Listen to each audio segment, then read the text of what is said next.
have the lunar eclipse live from Columbus, Ohio.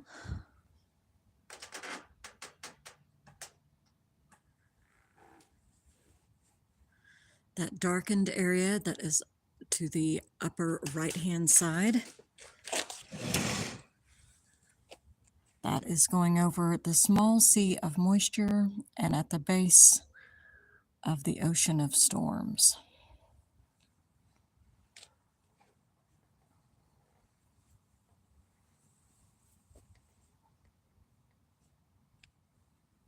Beautiful clear skies tonight in Columbus, Ohio.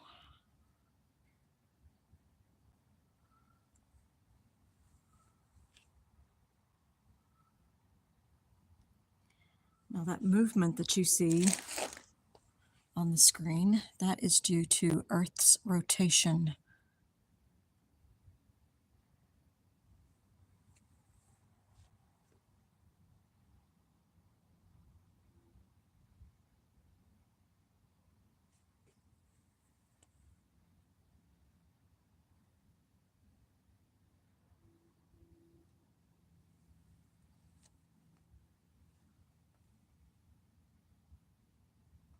This is just the edge of Earth's atmosphere, causing a slight shadow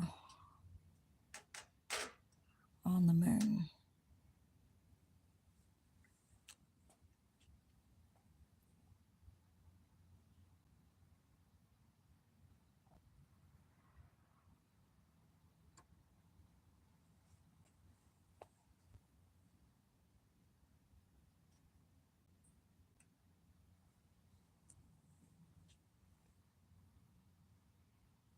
Hey, Jorge, how are you doing this evening? You are live with a crazy redhead in Columbus, Ohio, enjoying a live view of our beautiful eclipsing moon tonight. We are viewing through a Dobsonian 10 telescope. Where are you from?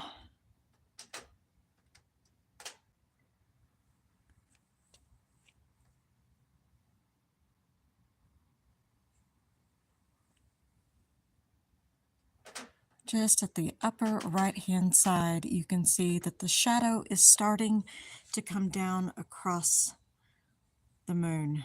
Just a little bit darker right up there at the upper right-hand side. I'm going to let that creep over just a little bit so that way you can see it. Ah, South Carolina, how lovely. So up at the top there, do you see that darkened area? That's just a little bit smaller than everything else that's in the shadow. That is called the Sea of Moisture.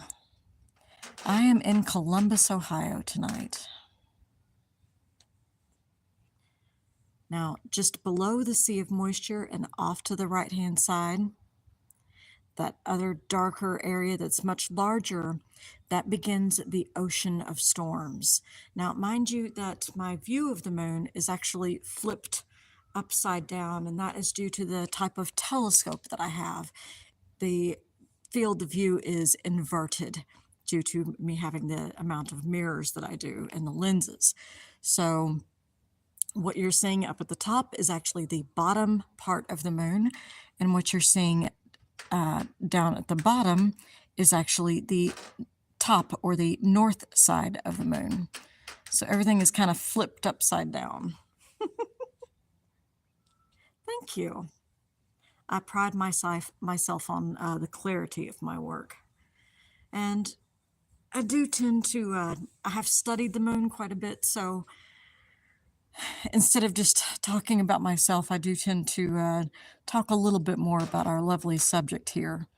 Now, do you see that really bright area that's just right at the very, very edge of the darkened area that's coming down? Do you see that really bright spot? That is called Aristarchus crater. And Aristarchus crater is about 1.7 miles deep.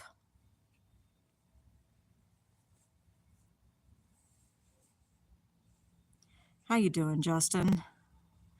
Ben, what's up?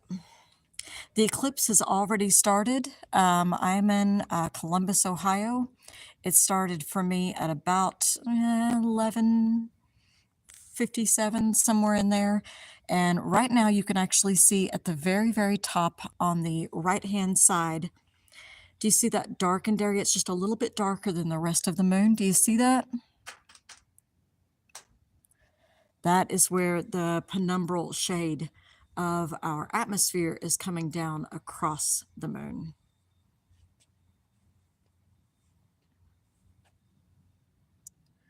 Now, if you look at that really, really bright dot that's on the right-hand side of the moon in your view, that really bright dot, if you look just a little bit further down and off to the left-hand side and turn your head sideways, you'll see the man on the moon. The man on the moon is made up of the sea of rains or the sea of showers. Do you see him? You can see his ear, and he's actually upside down. And the dot of Aristarchus would kind of be like the top button of his shirt.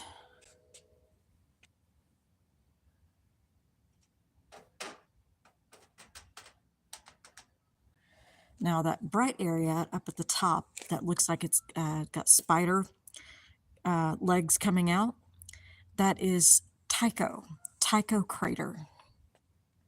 Tycho crater is about 53.1 miles across in diameter.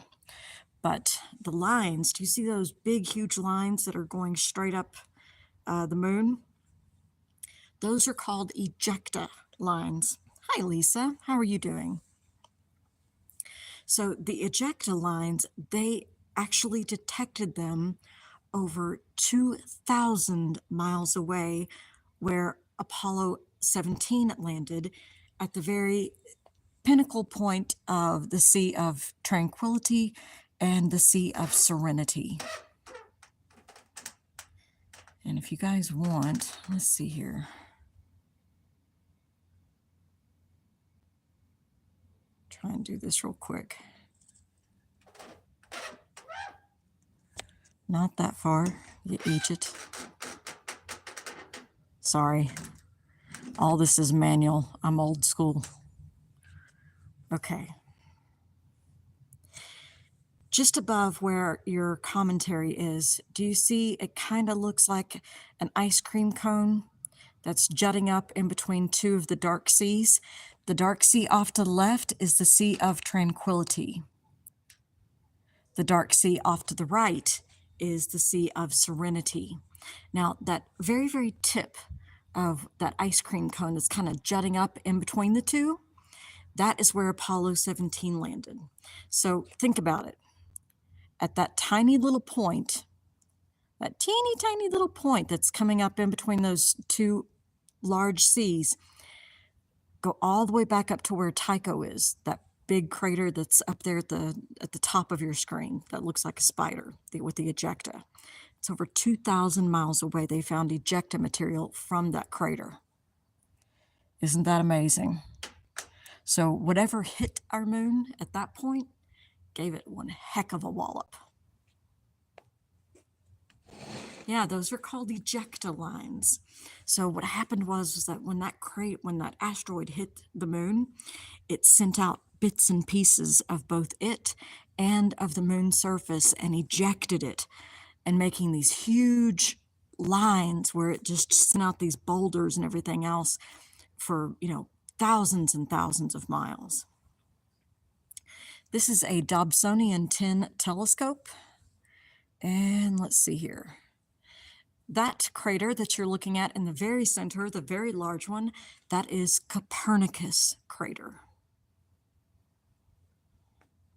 Now, off to the upper right-hand side, that next smaller crater, that is Kepler crater. And this one down here, this really, really bright one, that is called Aristarchus.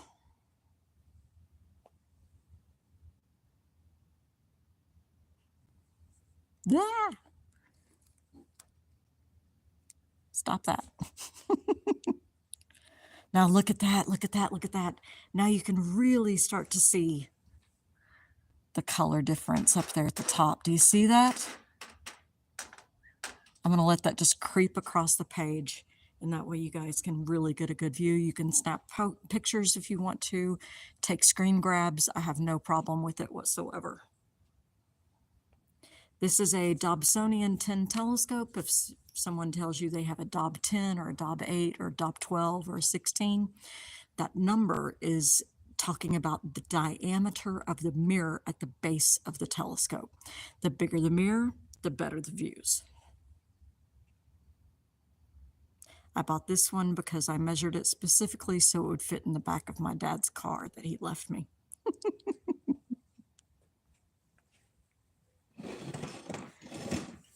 Speaking of that, thank you, Dad, for the stool from the old store.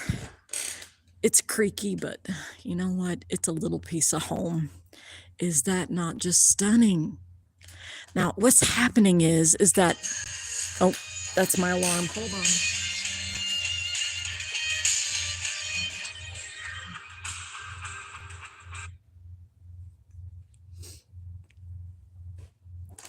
Okay, so that was my alarm telling me that partial has begun. So this is the darkest. Isn't that just beautiful? So what we're waiting on is the total eclipse, which is at about 2:28 in the morning.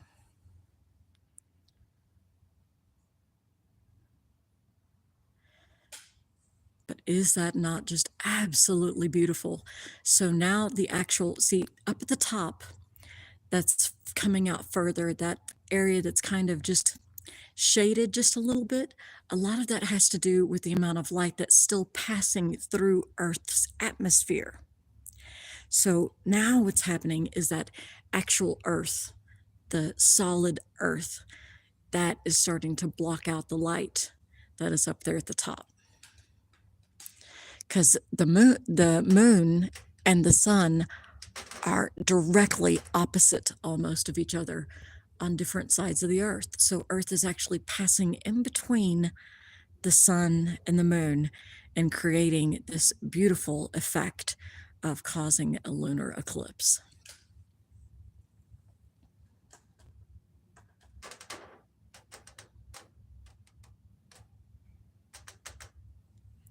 Is that not beautiful?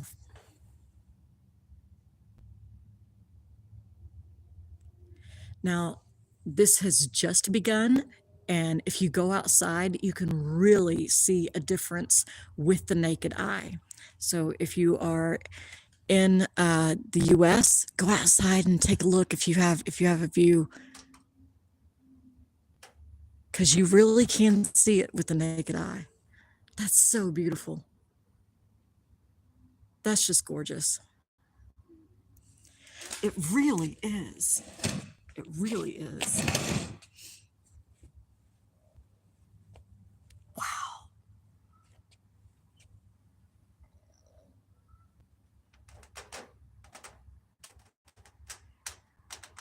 Look at that. Look at that. All right, while it's doing its thing, do you guys want to see where Apollo 11 landed?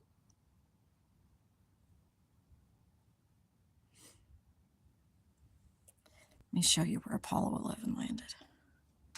We'll do this real quick. We'll come back in for close-ups every couple of minutes. Ah! Okay. A little bit up from the center, do you see that teeny tiny little dot? Looks like a mouth is going to come down and eat it. Do you see that? Looks like a tiny little mouth that's coming down, getting ready to eat that tiny little dot. You see that? Okay, that tiny little dot is Moltke crater. Ah, not that far, you Egypt.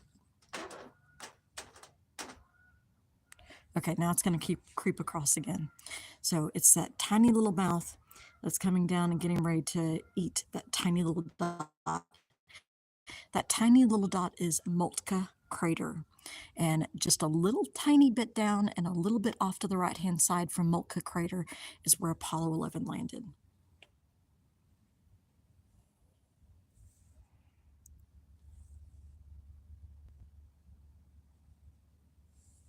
No, I don't want the... Turn that off. There we go. Now look at that. Oops.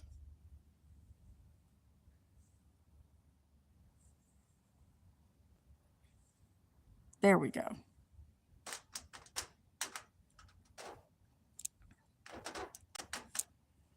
Now look at that as it creeps across. Not a cloud in the sky. How nice, Justin. Look at that. Is that not just stunning? Just holy shnikes. That's gorgeous. I love it. I love it. I love it. I love this hobby.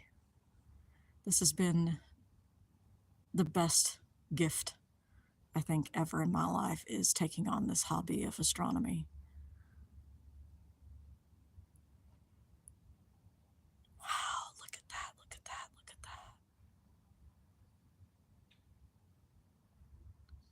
that. That is so beautiful. Isn't nature just amazing? She just knocks my socks off every single night that I'm out here. One morning I caught these beautiful pink clouds that were crossing in front of this crescent moon. Oh, that was sweet. Had a mourning dove cooing in the background. I just started this hobby back in August of 2023.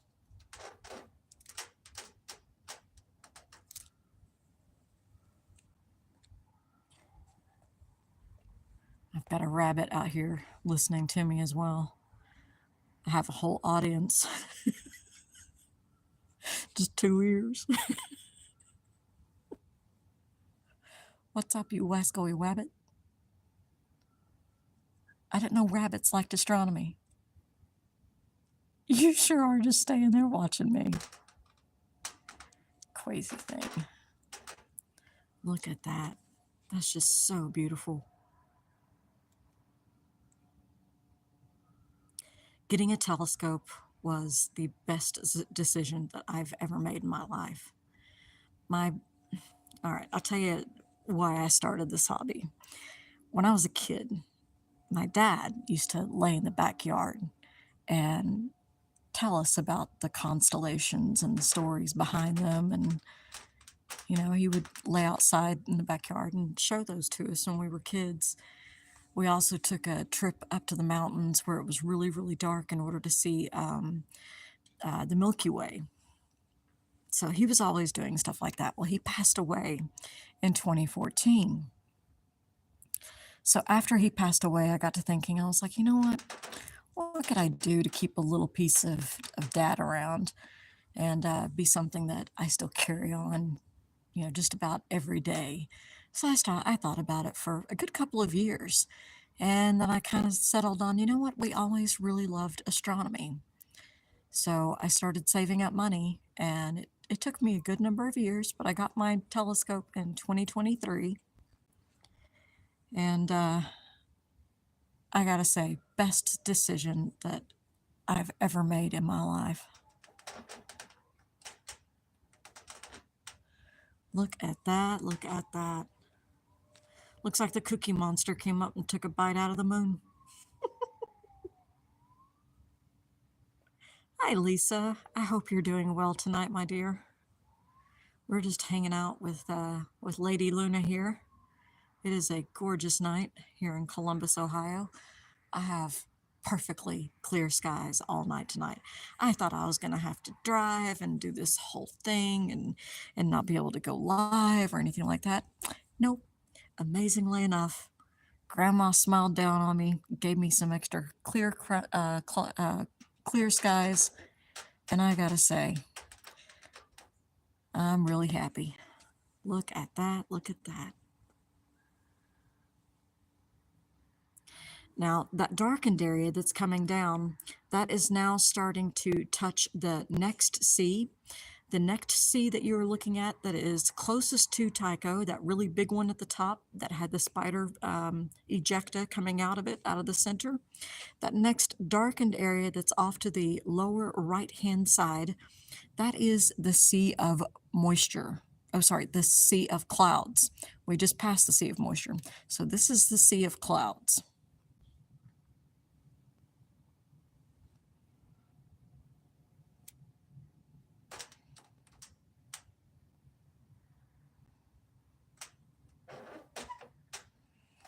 Got to reposition here.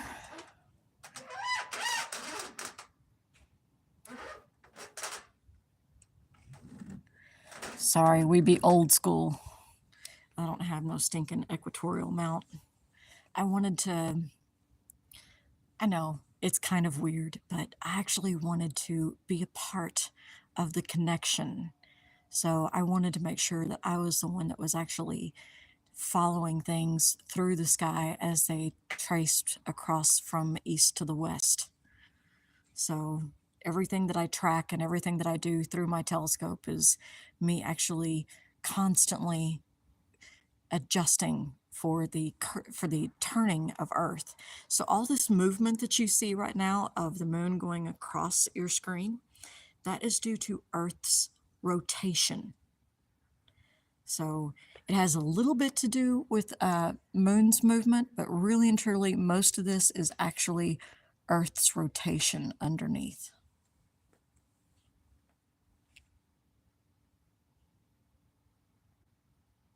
Wow, that's just stunning. Cookie Monster, he has taken a big bite out of the moon. Look at that.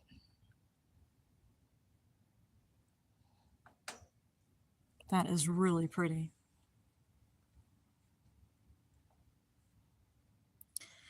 Now, the partial eclipse that we have going on right now, up at the very, very top, it is getting ready to start putting the crater Tycho into shade. So that big one up at the top, that kind of looks like a spider. All those lines coming out, those are called ejecta. Oh, there went something.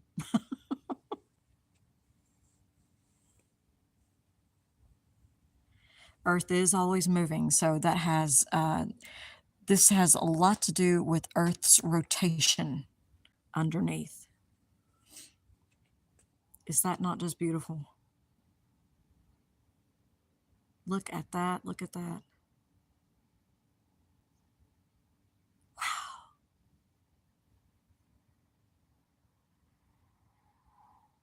Wow, you can actually see it creeping across now.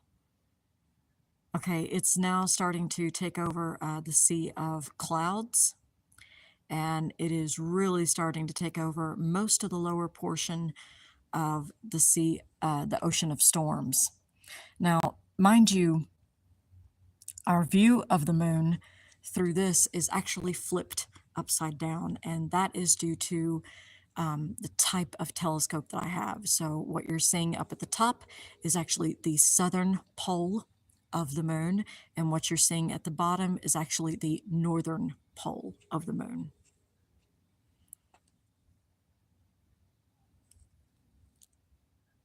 So this is the worm moon going into a total eclipse. Total eclipse will be about 2:48 and 2:38 in the morning, about 2:40 in the morning. How are you tonight, Banshee? We are just enjoying the eclipse here with my wonderful 10-inch Dobsonian telescope in our lovely city of Columbus, Ohio, and the skies are just crystal clear. Just crystal clear. Now, if you go outside and if you look up at the moon, and if you're in the States right now, you can actually see this with the naked eye.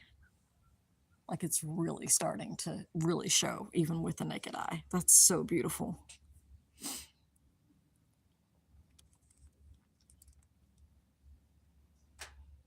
That is so pretty.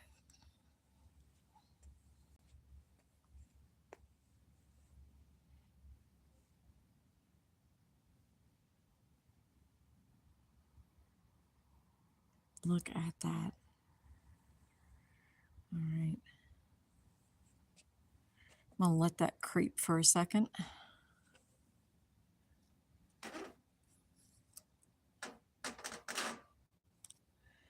Okay, this long C that's a little bit darker than everything else that's running along the bottom side underneath that crater, Plato crater.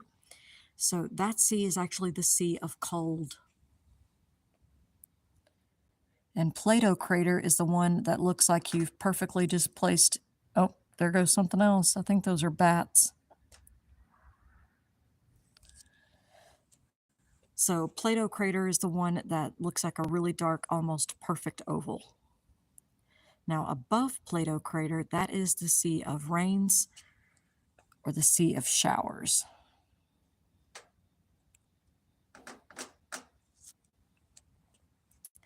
For a great starter, they do have kids telescopes, but I've seen them, I've worked with them.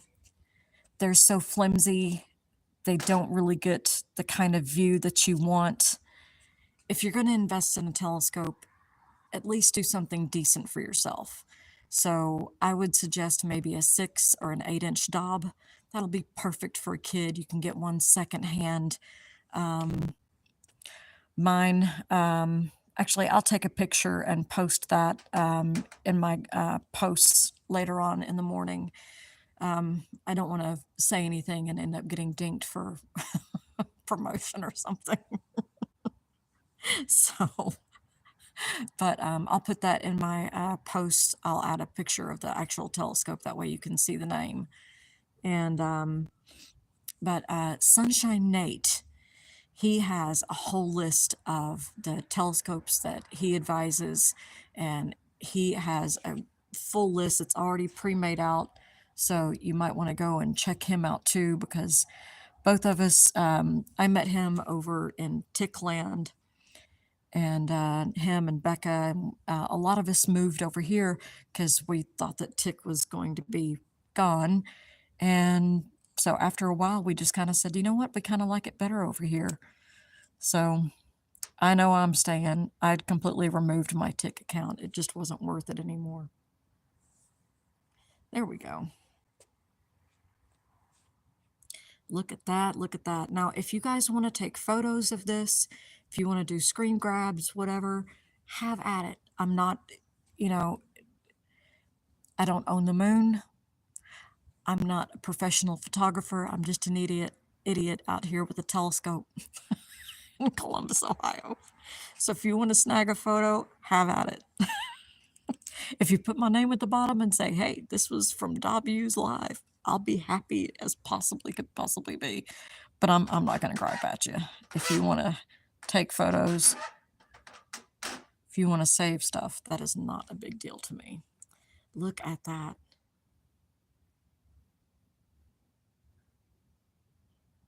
That's just beautiful.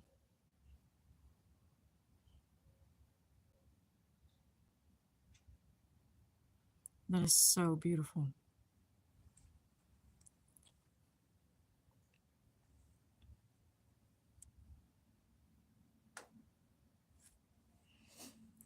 Now, it has almost fully encompassed the Sea of Tycho up there at the top. And now it is going to start going over the highlands. So that really bright area that's all the way up to the upper left-hand side coming down into the center of the moon, those are called the highlands, and they actually reflect more light than the rest of the moon, especially the seas. In fact, there are more highlands on the far side of the moon than there are here on this side, the near side of the moon. So the more highlands you have, the more light that is reflected off of the moon. So the luminosity of the far side of the moon is actually more than the near side of the moon. And that is due to the amount of light that is not being reflected because we have so many of the seas on this side of the moon. They don't reflect as much light as those highlands do.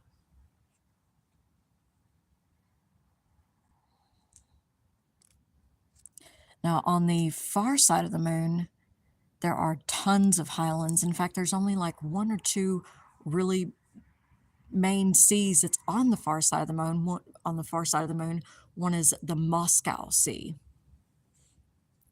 And in fact, it was Russia that took the first photos of the far side of the moon. That was with the Lunar program. Now, Lunar 2, the first rocket to actually crash land on the moon in 1959. Okay. In that darkened area that's almost in the center, do you see the three craters? One's a little bit larger up at the top, a small one that's beside and to the left, and one that's below. The large one is Archimedes, and the one that is off to the left-hand side and a little bit further down from Archimedes, that one is called Autolycus crater. And Autolycus, that is where, just right on the very, very edge of that crater, is where Lunar 2 crash landed in 1959. And the crater that's below that is called Aristillus crater. Oh, there went another bat. Now, do you see that M that's in the center? At the very, very leftmost bottom side of that M, that is Hadley Rill. And Hadley Rill is where Apollo 15 landed. Look at that. Isn't that beautiful?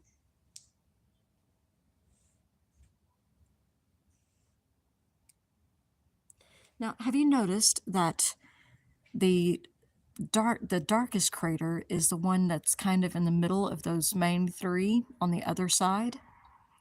That is the Sea of Tranquility.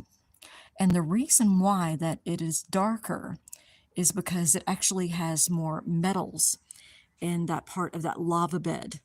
All of these seas that you're seeing are where really hot lava actually was laying, so it formed these flat beds. Did any land in the other hemisphere? Are you talking about on the far side? I believe that the Chinese crash landed something there. I don't think that the Russians actually landed anything on the far side of the moon. I could be wrong about that. Let me check on that. And there have been, we do have what was it? It was the Lunar Reconnaissance Orbiter. And what it did was it went around the moon multiple times and mapped the whole entire moon. In fact, they actually have photos of where the buggies and the science experiments are still there, and actually the footprints and also the buggy lines that are in the sand there, in the moon dust. They actually have pictures of that from the Lunar Reconnaissance Orbiter mission. Lunar Reconnaissance Orbiter mission. So you can actually look those up online, and they took those photos from about 25 to 30 kilometers up from the surface using a really high-powered telescope, so that way they could map the whole entire moon.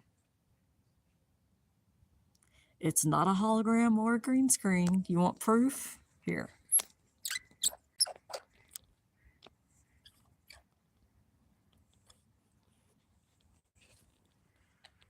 That's what you've been looking through.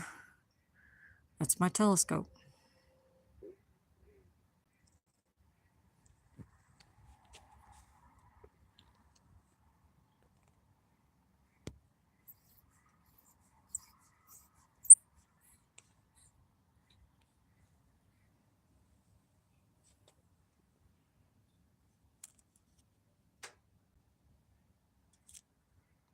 I don't tell any tales.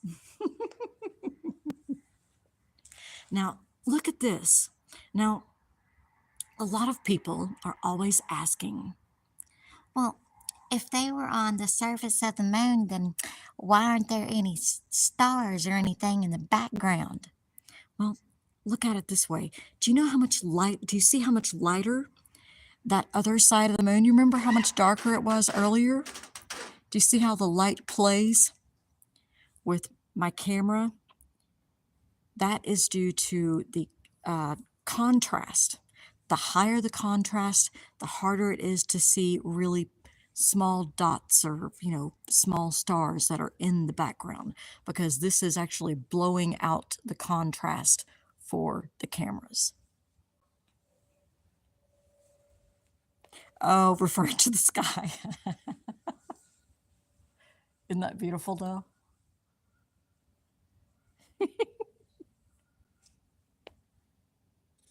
So this is actually Earth passing in between the moon and the sun, and it is casting our shadow onto the moon.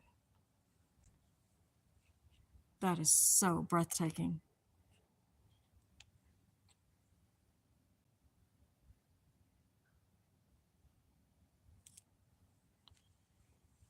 I just can't get over that. That is so beautiful.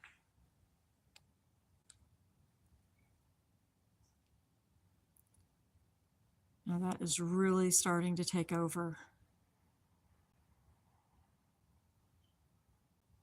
Not quite half, but almost there. So pretty.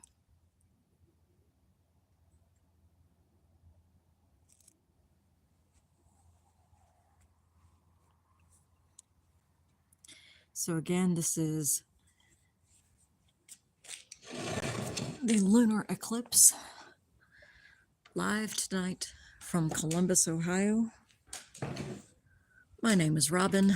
My nickname is Dobbs, and I'm just a crazy old bird that decided to take up a hobby. I used to work for a living. I miss working. I loved it, but I got sick, so I ended up having to stop that and ended up changing my whole entire life. So after a couple of years of crochet and trying not to get carpal tunnel syndrome, I decided I got to do something else besides just one hobby, because this is not gonna work out for me when I'm 80 years old and have no feeling left in my fingers. So yeah.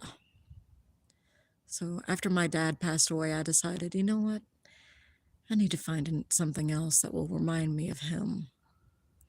So when that happened, I thought about all the days and nights that he used to take me to the library in East Tennessee, and we would read up on astronomy, and we would sit out in the backyard in East Tennessee in like Bortle 4 skies, and he would teach me about all the constellations when I was a kid. So after he passed away, I decided, you know what? I'm going to keep him alive and part of my life and take on this crazy hobby of astronomy. And I gotta say, best decision. Buying this telescope has been life-changing.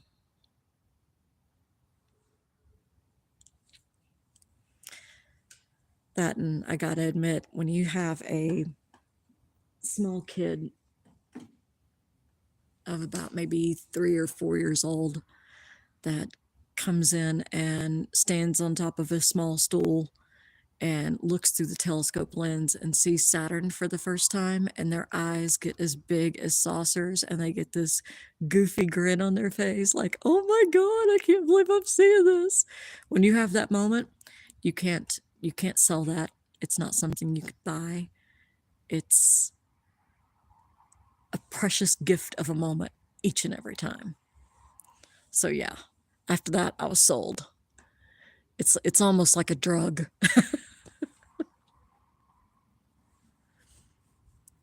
But isn't that just stunning?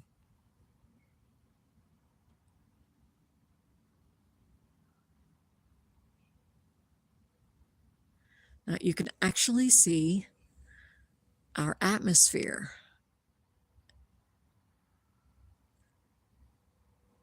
in that shadow, that darkened area and then coming up from that, it's just a little bit shaded, just a tiny, tiny little bit. That's due to our atmosphere.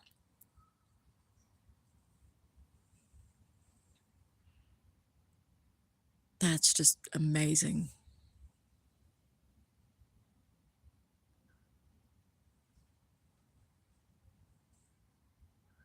Look at that. Look at that.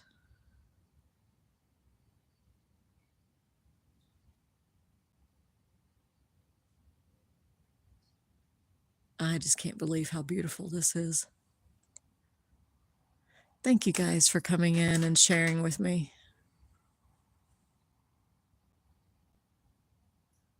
This is just beautiful.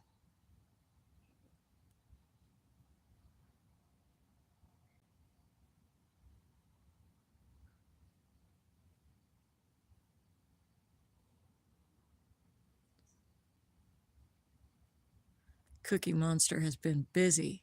Look at that. That's so beautiful. Wow, wow, wow. And I keep having to remind myself to look up as well.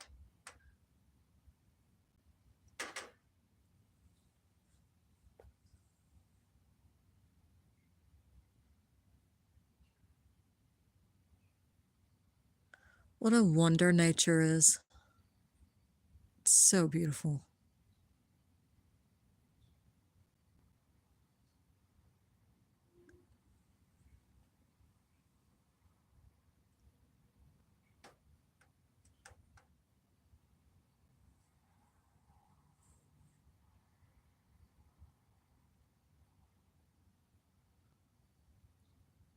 That is just gorgeous.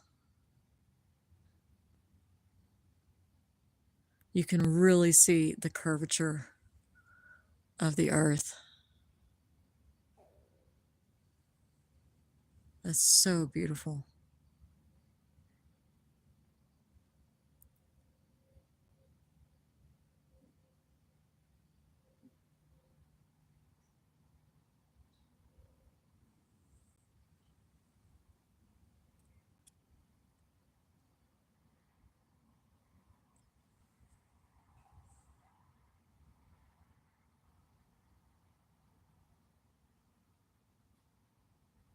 It's so pretty. I just cannot get over that. Look at that contrast now.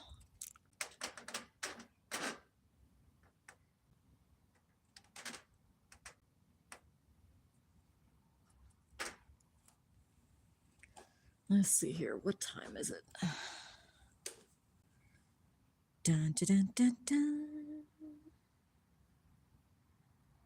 It's 1:41. So at, I believe it's 2:38 is when it is halfway.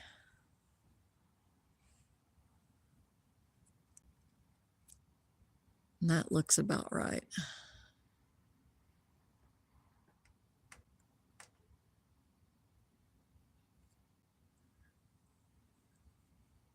Look at that. Is it 2:38 or is it 2:28? Let's find out.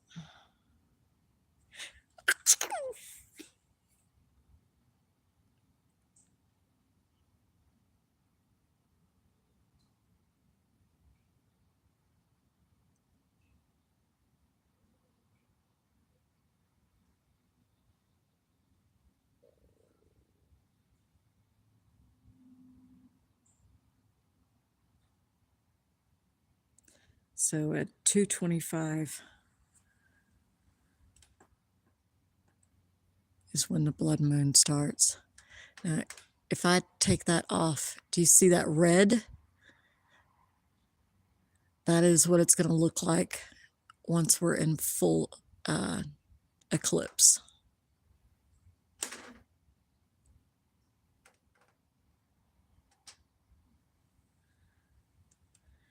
Hey, Natalie, what's up? I'm from Columbus, Ohio, but I grew up in East Tennessee. Whoops. Natalie is another wonderful astronomer.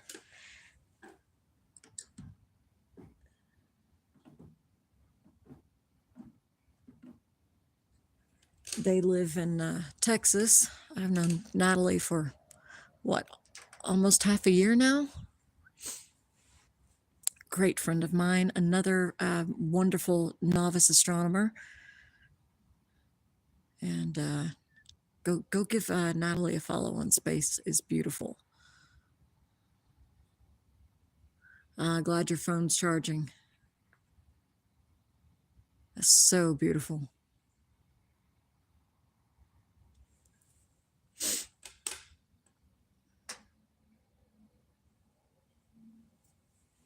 Look at that. That's just beautiful.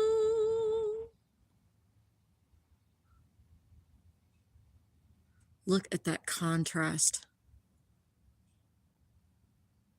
I keep having to remind myself to actually look up because I have a bad habit of trying to stay spot on for the camera. Just don't look up. Wow.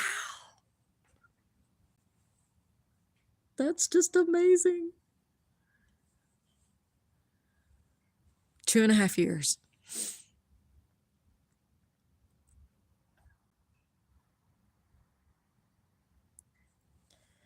So, coming to you live from Columbus, Ohio. I have my Dobsonian 10 telescope, which I bought in 2023. This is a new hobby for me, but I have kind of fallen in love with astronomy. So I bought myself a globe and been memorizing all of the seas and the craters. And it's really become an education of love. Now, if you'd asked any of my grade school, high school, or middle school teachers, they would have said, that child hates to read, she won't do homework. She has the worst grades.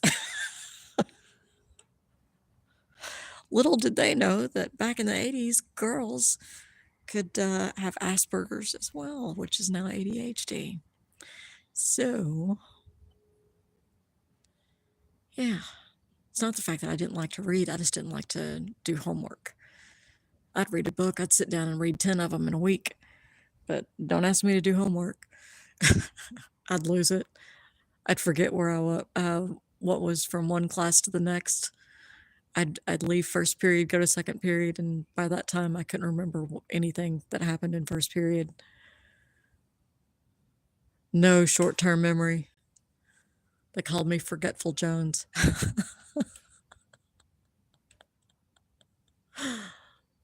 Wow, look at that. Look at that.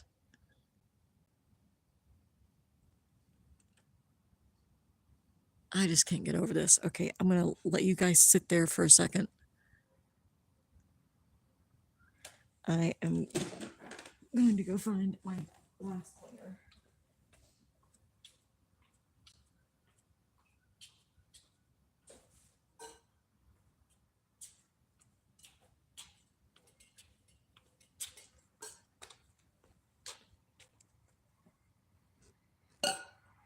And my coffee.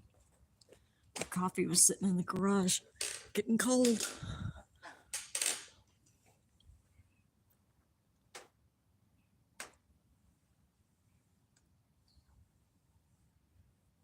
Oh, we're really starting to go now.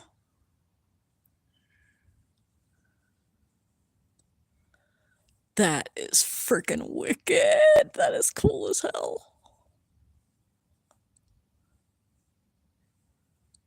Wow, wow, wow,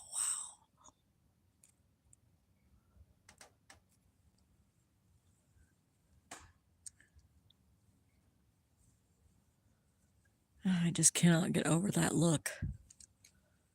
That is just wicked cool.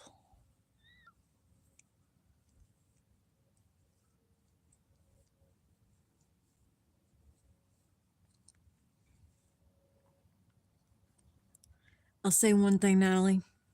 I'm very, very happy that our solar eclipse did not last this long underneath the sun, because I would have fried. I would have been a red lobster woman. I would have just turned into a pink mound of dust. Oh, what happened to her? She stayed out in the sun too long.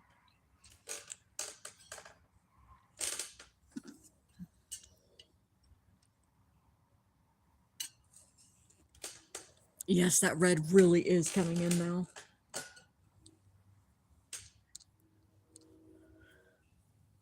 Let's take a trip to that side.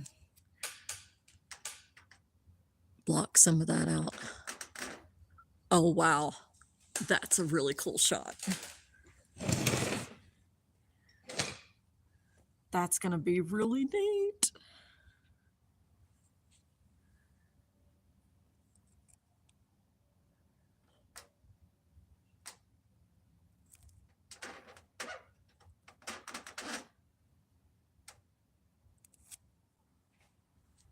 Oh, wow. Wow, wow, wow. I love my hobby. Thank you all for coming out and hanging out with the crazy redhead. Is this not just freaking wicked cool? I love it, I love it, I love it. The first time that I saw Saturn through the telescope in August of 2023, I cried. I'd never seen it with the naked eye. It's one thing to see pictures of it and everything else, but when you actually see this teeny tiny little yellow saucer that dashes across your viewfinder, oh, it's sweet.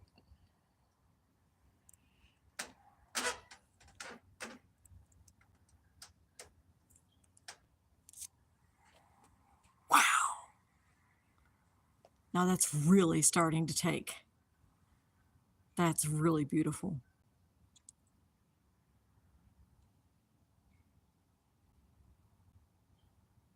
I just can't get over that. Wowzers. Oh my goodness, oh my goodness. Look at that, look at that, look at that.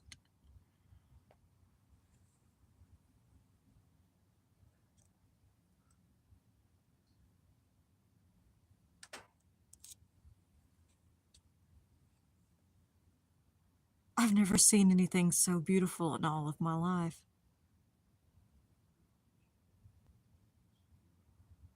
Oh, thank you all for being here. What a lovely gift. That is so gorgeous. I am enthralled with that.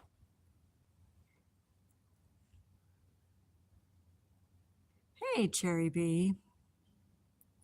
Welcome to the UK. I apologize for the insanity of my idiots in charge.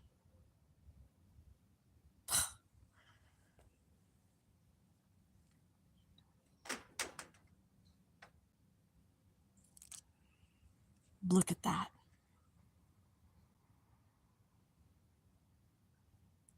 That is just, you know, I thought seeing the solar eclipse was one thing, but this is, I'm sorry, but this is far more beautiful. And you actually get a chance to enjoy the moment because the eclipse goes by so quickly. I mean, we were only in totality for just a couple of minutes. I think we had like 11 or 13 minutes in totality.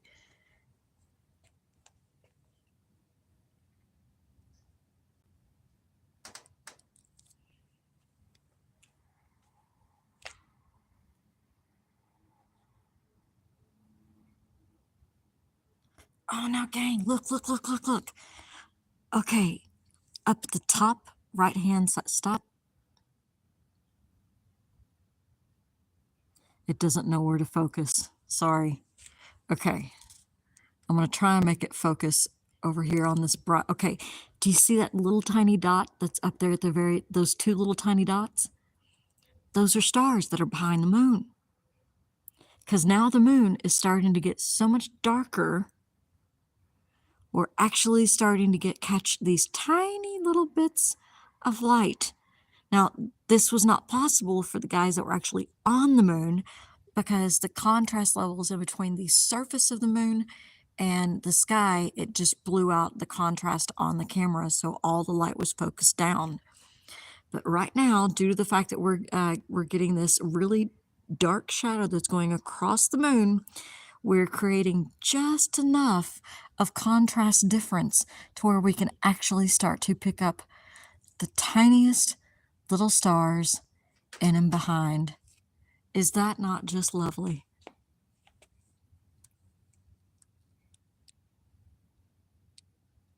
Oh, a cherry bee, you're going to make me cry. Isn't that beautiful?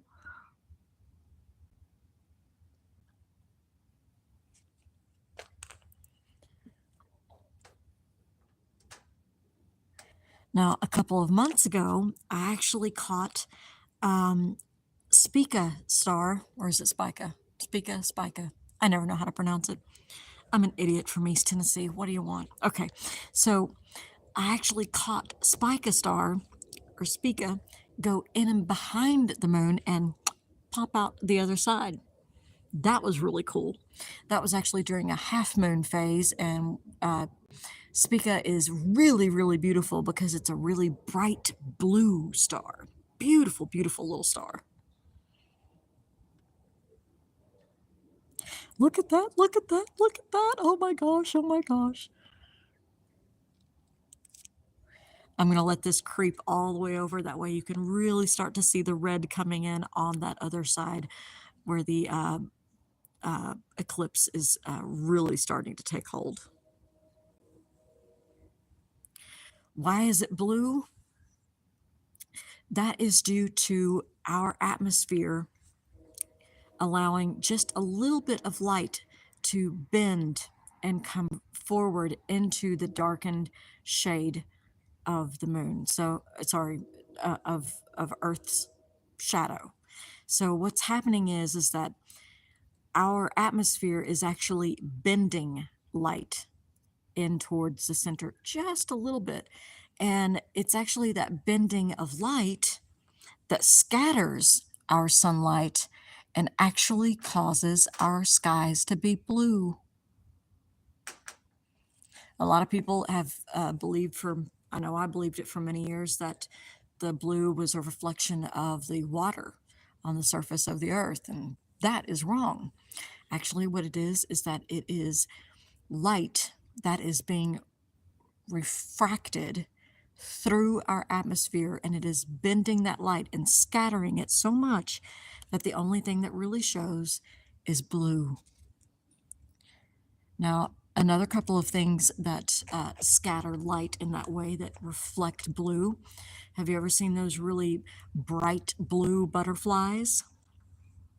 Or even a blue bird, the blue feathers on a bluebird, on a blue jay?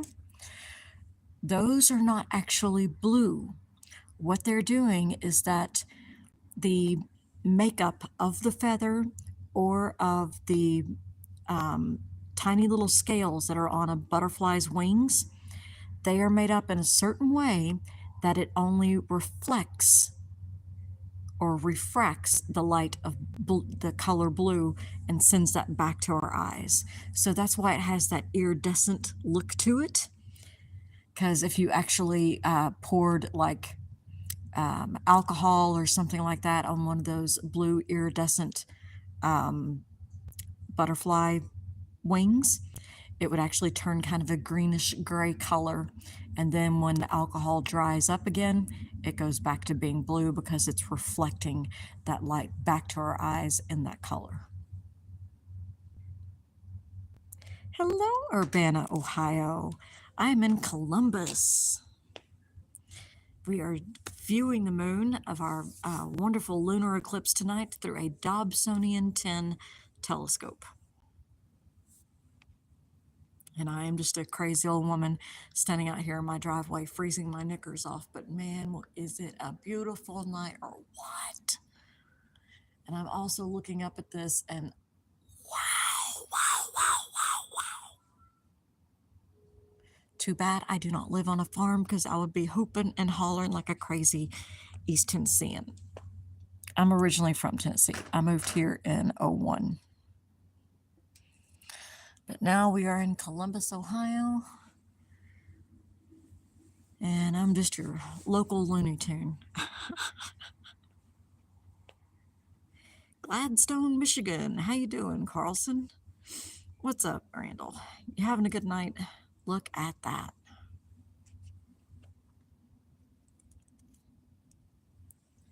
Let you guys get a. If you guys want to snap photos, take photos. Just take screen grabs if you want. I have no qualms with that. If you post it somewhere, if you put Dub Views Live at the bottom of it, I'll be happy with you. If you don't, I don't care. It's not a big deal. I don't own the moon, and I am not a professional photographer. I'm just an idiot with a phone and a telescope. Now, look over here for my newbies that are coming in. See those two little tiny dots up there at the top? Those are stars. Let's find out what stars those are. Let's find out. By Jove. Let's find out.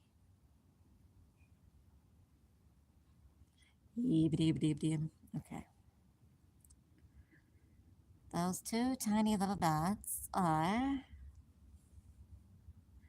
Where is that? Okay. That is there.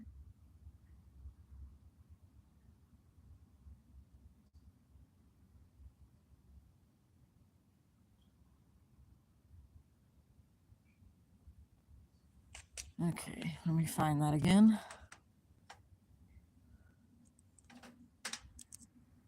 Okay. That's quite right. Okay. And I do believe, yep, that would be it.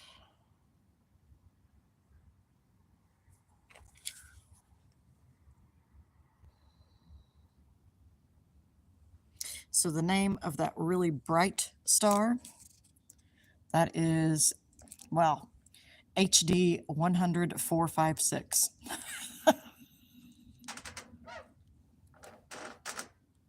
Oh, here's a couple more. Yeah, now we're really starting to see the stars around the moon. And the reason why we're able to see that is because the contrast has been dropped so much lower because we have so much of the moon that's actually being covered by our shadow right now. It really is beautiful, isn't it?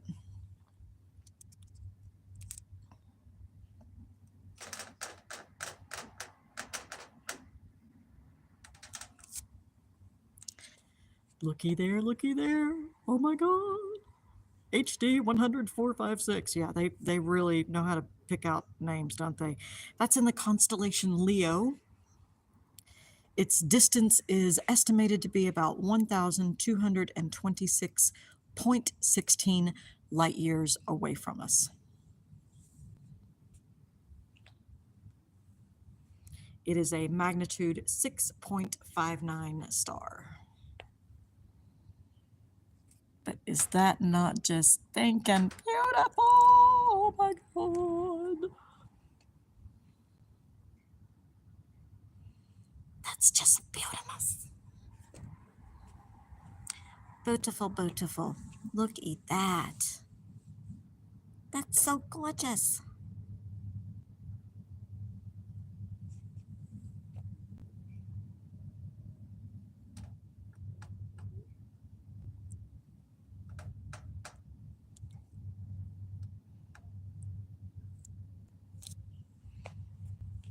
Just let it creep across the page.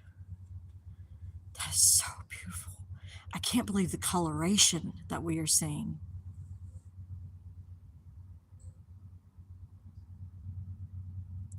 Now, unfortunately, my phone is having a really hard time trying to focus due to the fact that we have such a difference in the contrast in between the light or the day shaded side of the moon and then the night or the darkened side of the moon.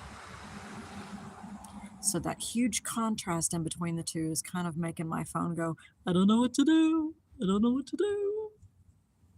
Look at that. Wow.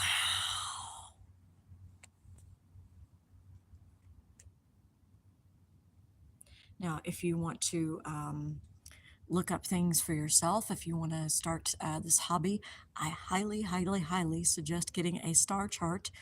Most of them are free. You can find them on your phones. You put your phone out in front of you and kind of make a figure 8, and that helps line you up with all the GPS signals that are around. You do that about 8 or 9 times. And then you can use your star map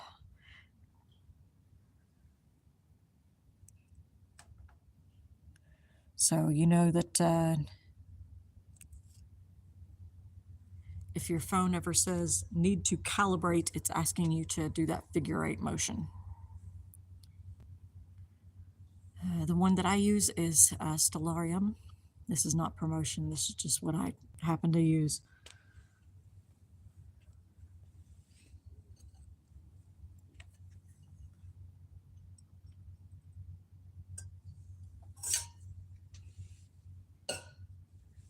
Coffee's cold. I don't know if there's anything worse than cold coffee. Hold on.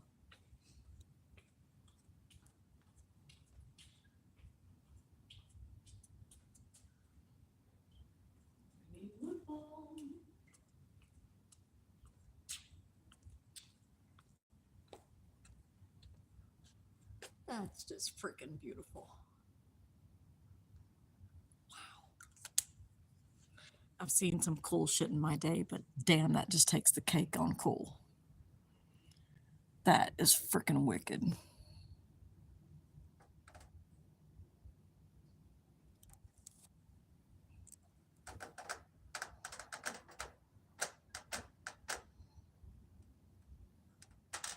Sorry, all this moving around. This is me chasing the moon through the skies with my manual telescope. I do not have an equatorial mount like some of the fancy schmancy guys, but you know what? I kind of like the fact that I have to chase everything. That's just amazing.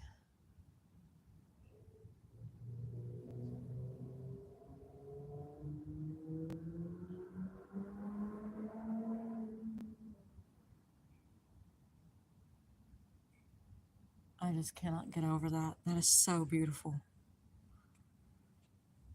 Thank you all for coming in and just hanging out. I appreciate it. So beautiful.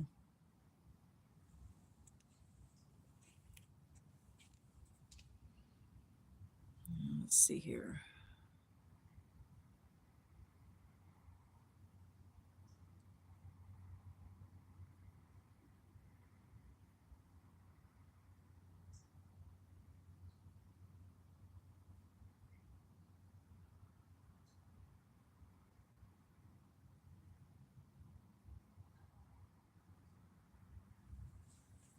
Look at that color. That beautiful orange red.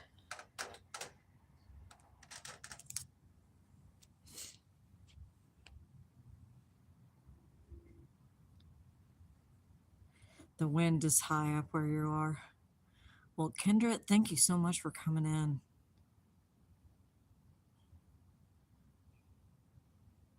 That is just beautiful. I'm live to you tonight from Columbus, Ohio. This is me with my crazy Galaxy A15 phone. Well, no, this is the A14. So this is an A14 phone, and we are viewing it through a Skywatcher 10 Dobsonian. When somebody tells you that they have a 10-inch or a 12-inch or a 16-inch telescope, what they're talking about with that number is the diameter of the actual mirror. So my 10-inch mirror has a diameter of 10 inches.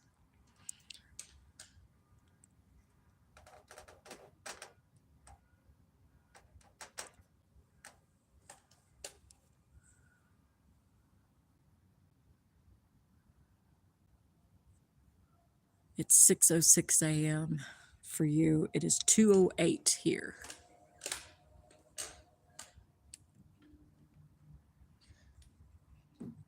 Just sit there, you crazy phone. Okay, there we go. Look at that color.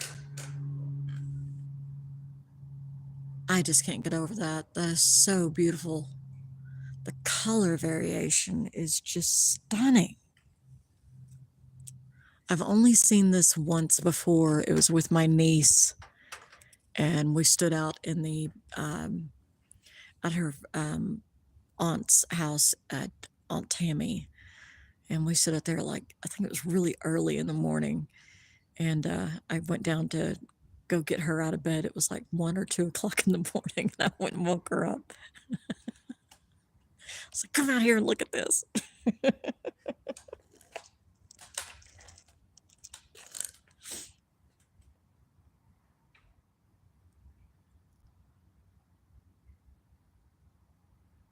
Cherry Bee, it's an absolute pleasure to have all of you here. Thank you so much for joining in.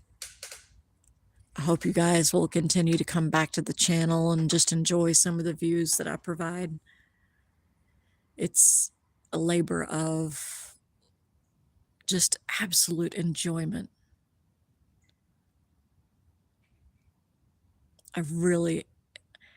I never thought that I could actually love something as much as I did working with flowers when I used to be a florist. And unfortunately, I had to quit that job. I ended up getting really sick, so it's hard for me to actually work. But this is what I do as a hobby, and I gotta say, when I'm feeling well and when I'm able to get out here, it is a gift. It is an absolute gift. Look at that. Isn't that beautiful? Now, for my telescope, I probably, with lenses and everything else and everything that you really need for it, probably about 2K. And this is a non-motorized telescope. This is just as bare bones as you can get. But I gotta say, I'm not too unhappy with it. Took me, let's see, I started saving for it in 2016, so 7 years it took me to save money to buy the telescope. Penny here, a quarter there, $1 there.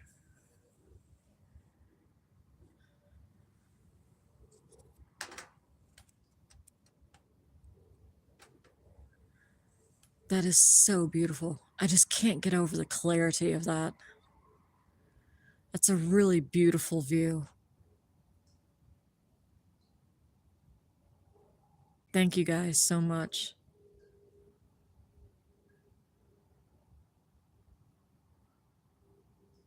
I'm glad it's not really like some people I know would be happy if they had like tons of viewers and everything else, but I kind of like it when I don't have as many and I don't have a lot of, ultras and stuff like that are coming in, because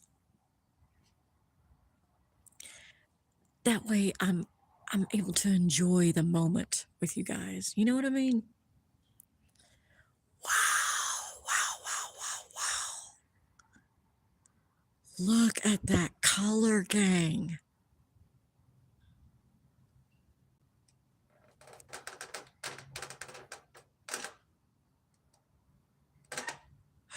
Not that far, you aged.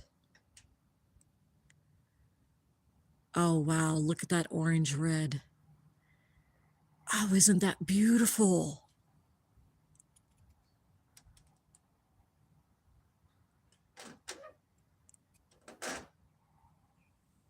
And see, I like that I'm able to like move things around. A lot of people are on, just equatorial mounts. They can't really move anything. And so they don't get these little sneak peeks of what it actually looks like from one side to the other.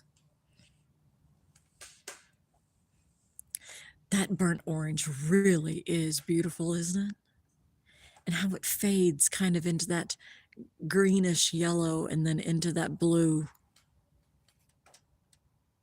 all due to the bending of light from our atmosphere.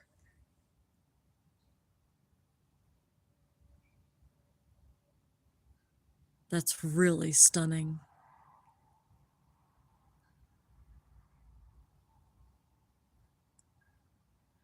I fully agree with you, Cherry Bee. In fact, as Miss Cherry Bee says, everyone should find something that they are passionate about.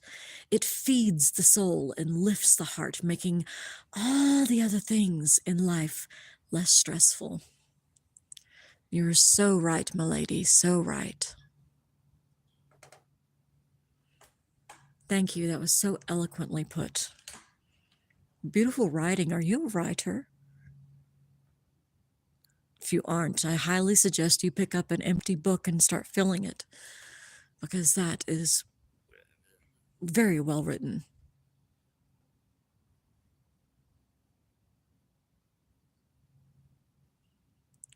Look at that. That is so freaking beautiful. Wowza, wowza, wowza.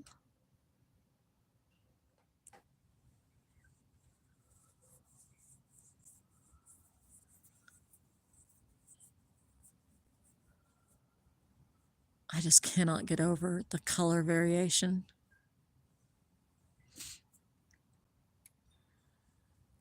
Now, the main shadow,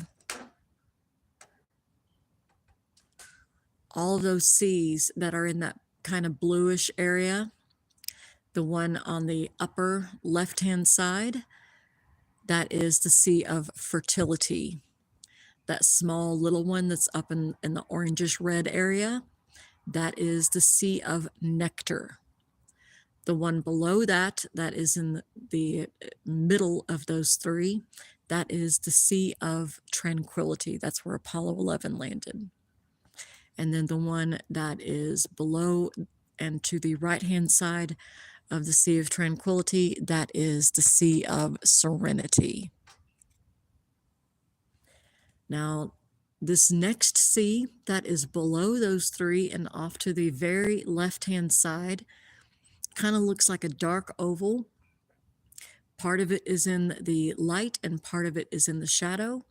That is the Sea of Crisis. And actually, that is where the most recent mission actually landed. They landed in the Sea of Crisis.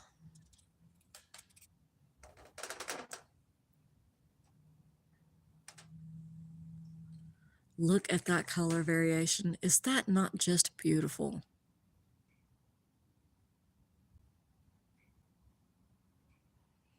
It's really, really pretty.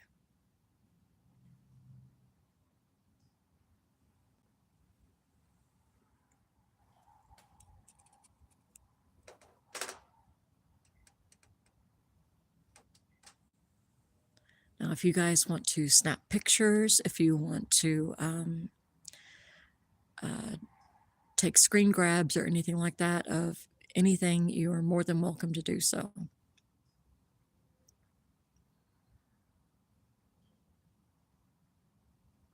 Oh, how wonderful, Cherry Bee. I'm so glad to hear that your son is doing well and has found his little niche so early. That's amazing.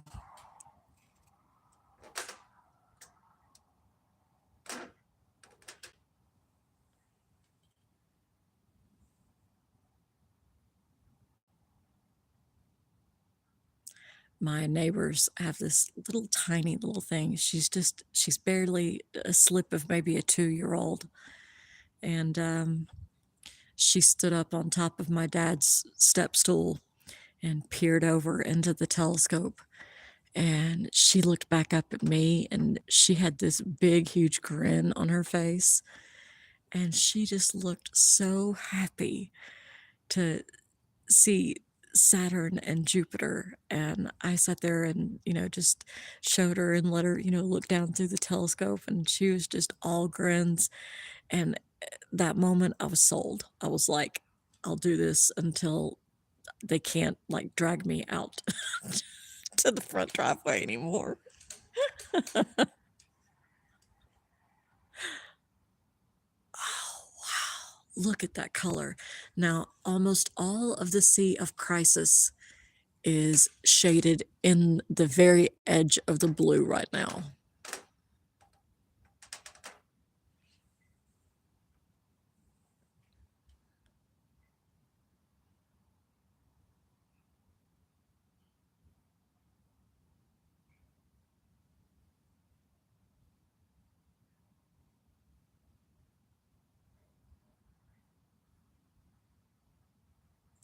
The mean or the average distance of the moon is about 238,000 miles. And tonight, survey says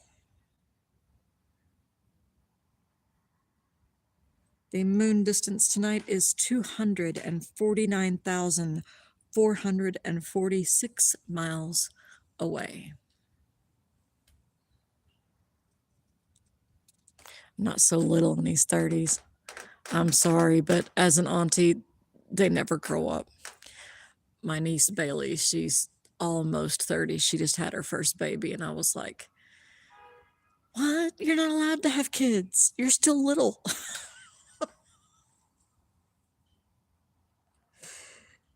They may say they get older, but I tell you, they remain little in our brains forever. Look at that. That is so beautiful. The color. Oh my goodness. Oh my goodness. Look at that deep, deep red.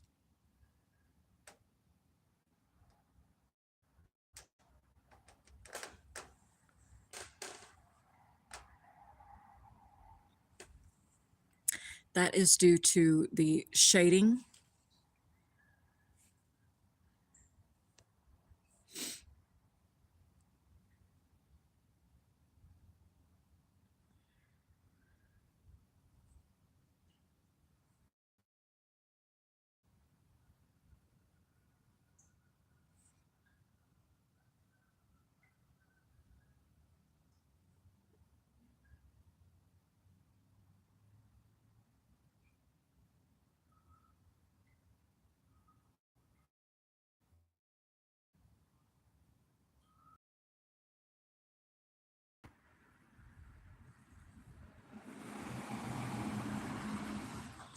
Now, do you see this really bright, bright red? Okay, do you remember when I was telling you earlier about how down here at the bottom, light was bending and it was being bent, which is causing that bluish color? Well, same thing is happening to the red side. So that is letting red wavelengths in and through. So some light still makes its way to the moon's surface from around Earth because our atmosphere is acting like a lens and it is refracting that light. And the colors that wind up on the moon, there are longer wavelengths of light, so reds, oranges, and yellows. And it makes its journey through a thick slice of Earth's atmosphere, so it's bending that light. Now, if you look up here to this other side, do you see that blue? Well, the reason why that it is blue is the same reason that our skies are blue during the daylight. It's due to the refraction or the bending of light. So what we actually have going on here is almost like a backwards rainbow. Do you guys see it? So especially way up at the top, so kind of a red, then an orange, then a yellow, then a little bit of green, and then it goes to blue and then fades off to the white. Do you guys see it? So yeah, it's kind of like a backwards rainbow on the moon.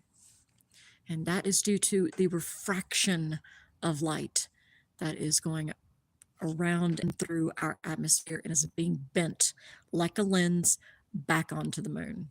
You see the rainbow? Isn't that cool?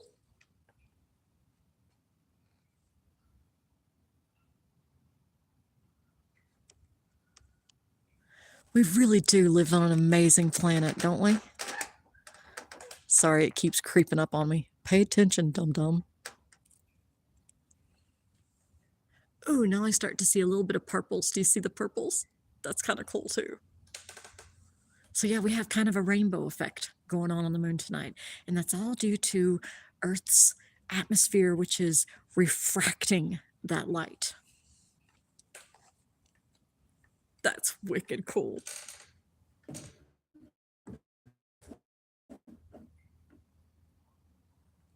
I'm so happy you guys are here. I love the fact that it's just us, just our tiny little group of people hanging out together through the internet, watching the moon turn colors during a lunar eclipse. Now we're almost at the very edge of all the white. All that really, really bright light is almost completely gone. This is so freaking amazing. I love you guys. Thank you guys for coming in. Look at that. Oh my God, I'm going to cry again. It's just like watching Saturn. Dude, oh my gosh, oh my gosh. Look at that. That's so beautiful. Guys, take screen grabs.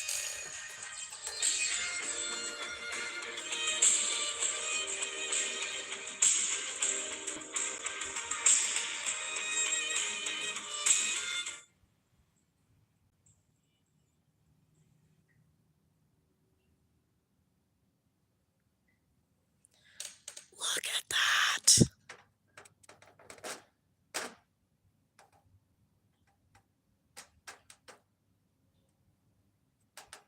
That is almost.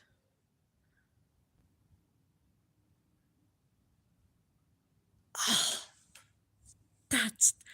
I could cry. That's so beautiful. That's just. Oh my goodness. Oh my goodness.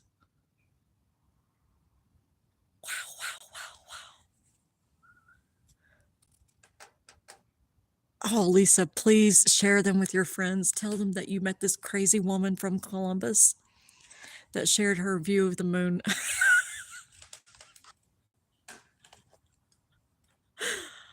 Oh my goodness. I am blown away by this. Look at that color variation. That's a freaking rainbow moon.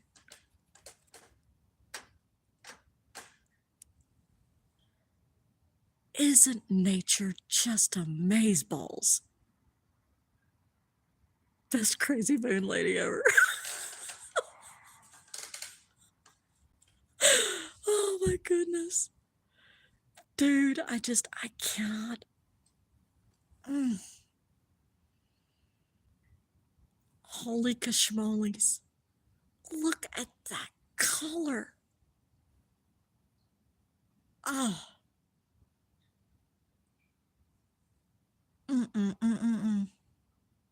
I'm speechless. Like, it's rare to get me to shut up, but I am. Wow.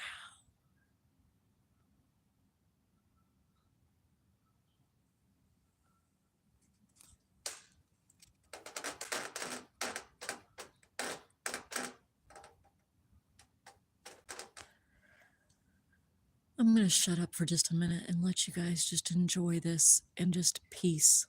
Maybe listen to the birds in the background.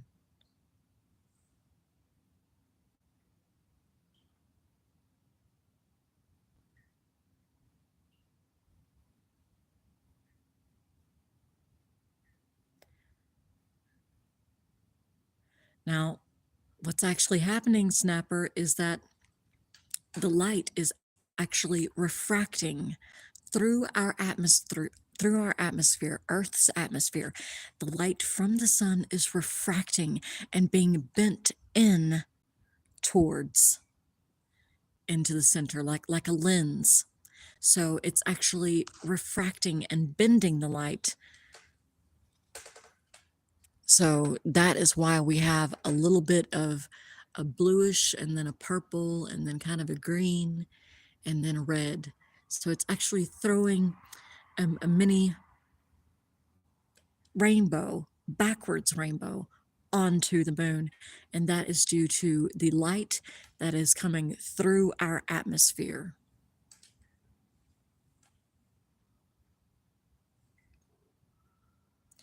Now, Darren, if you want to, you can always send me your information. You can contact me through my YouTube. Just leave me a comment, and what I'll do is I have to approve all of my comments. So I'll just take down your information. I won't actually post it. I'll just take it down, and then I will email you. And then any photos, video, picture, anything like that that you want, just send me an email, send me a text, send me a content, just anything in my comments. Give me your email or some way of getting in touch with you, and I will send you any of the pictures that you see on my webpage. Just tell me what you saw and where and what you want, and I'll try and make it happen for you. Oh, dude, could you imagine? Could you just imagine what Copernicus or Kepler or even Tycho, like what any of them would have, what they would have even done had they had the technology that we do today in order to save all of this information? Because most of the time they were drawing pictures, they were taking notes, they were doing measurements. They weren't, able to record things through a video, color video. They would be drawing this on some piece of paper and trying to describe the moment of what they were seeing through their lens.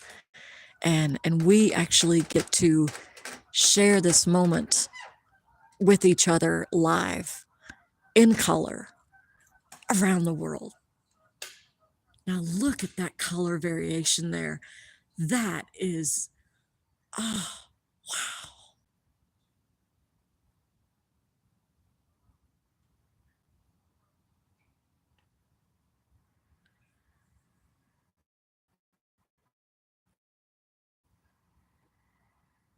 Snapper, I ask that you mind your tongue.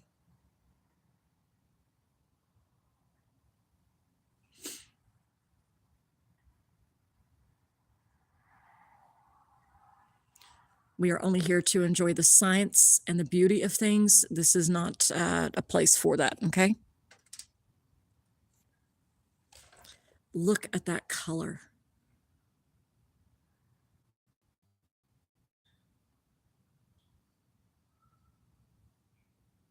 I knew we would have some color variation, Lisa, but I was not expecting the full, almost rainbow effect. I thought that it would bleed maybe a little bit into the blue and then switch into maybe a purple and red. I was not expecting the yellows and the greens. I'm really happy with that. That's so stunning.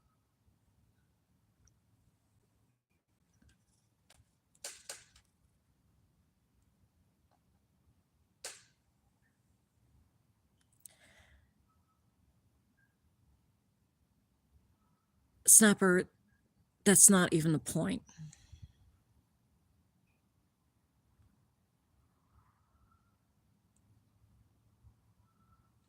And you have been removed. I hope you have a wonderful evening.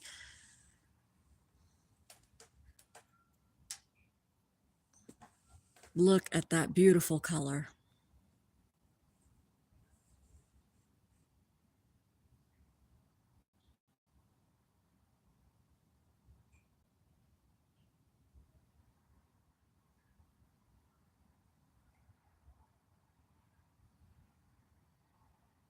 I really cannot get over it really is like a really beautiful rainbow, isn't it, Lisa?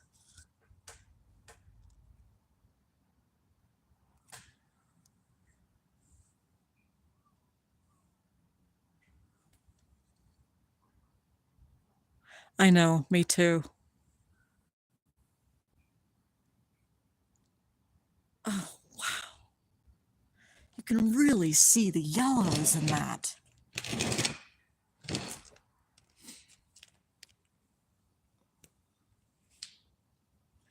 I mean, every color in the book is there.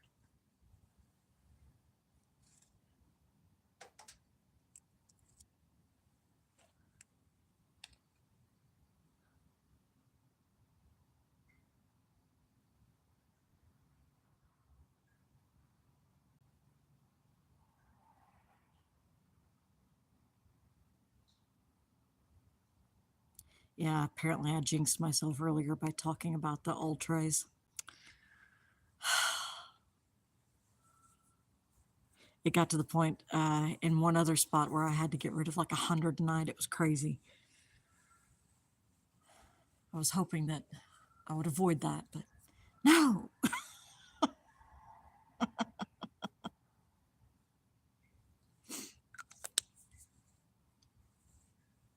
No, Lisa, if you want any copies of anything, send me a comment and I will do my best to make sure that I send you the creme of the crop, the best of the photos that I could possibly have or could ever want.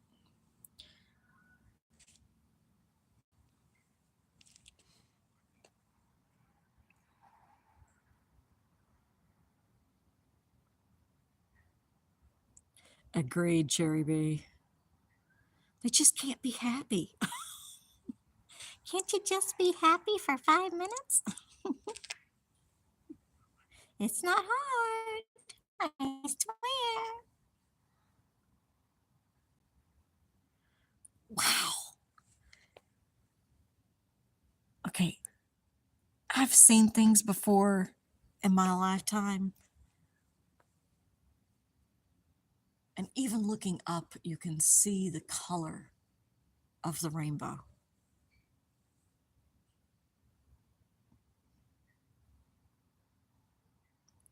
Justin, just send me information. Just send me a comment. Now, I have to approve all comments on my webpage before they'll even show. And I do that on purpose so that way I can screen out all the hateful stuff that it just has no place here. And also, I do so that way if people want to contact me and ask me for photos or whatever, all they have to do is just leave me a comment, put in their email, their just something where I can send just a comment or something like that, and then that way I can get back information and start sending you photos and pictures and anything that you want, just to say, hey, I saw this or whatever, whether it was during a live or on one of my videos, and just say, hey, you got a screenshot of that, can you grab that for me? I'll do my best to get it for you. Now, the sooner that you watch something and get back to me and say, hey, it's a better chance I'm going to be able to find it, because I am ADHD and I am a little scatterbrained. So if you can only imagine what my files look like, it's scary.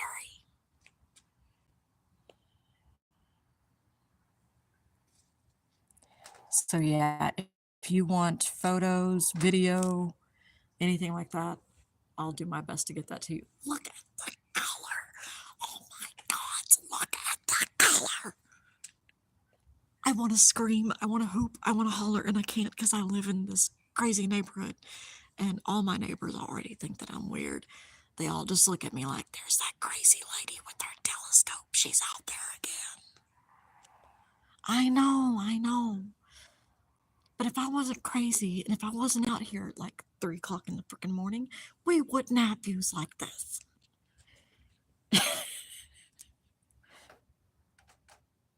Oh, look at that. Look at those two big stars. Now, do you see the blue of that one? Oops, not that far. Do you see the blue of the one at the top?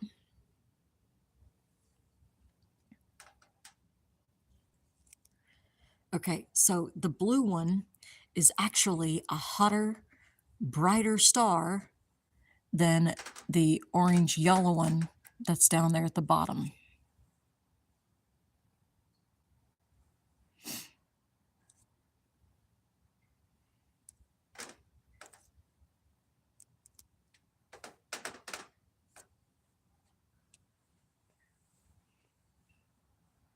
Dude, that's just a stinking rainbow. And all of that is caused by our little atmosphere. The atmosphere around Earth is bending the light from the sun around Earth and projecting it in color onto the moon. Holy freaking A. This is wicked cool.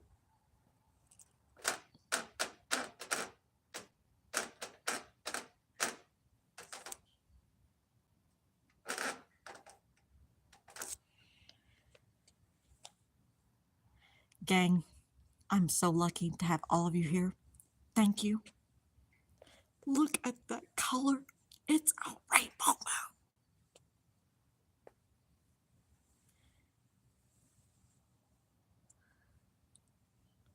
Look at that, look at that, look at that.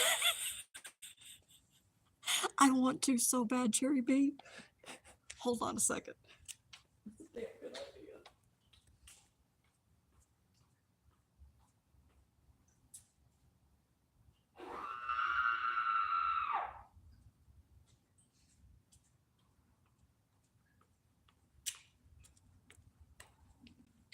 That's a damn good idea, Cherry B. Thank you.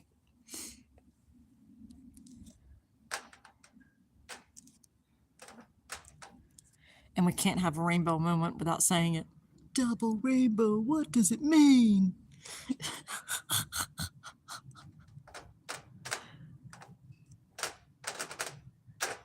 Come on, there you go.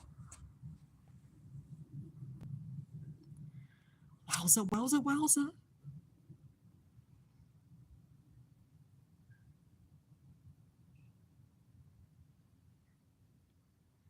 I just cannot get over the colors. That's just beautiful. Agreed, Cherry B. Anyone seeing this and ain't moved just ain't living.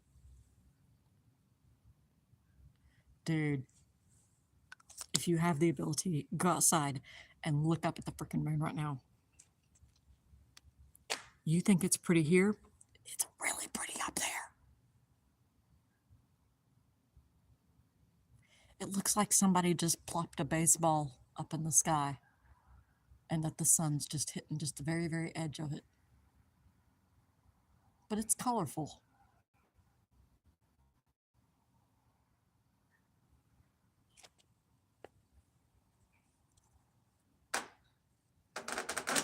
Whoops. Hey, come back here. Where are you going?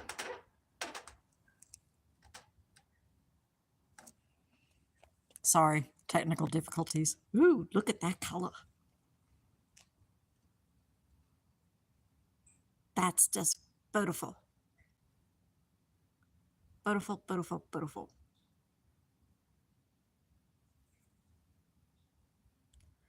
Our atmosphere really is just doing a number, just acting like a perfect prism, just throwing colors across the moon's surface.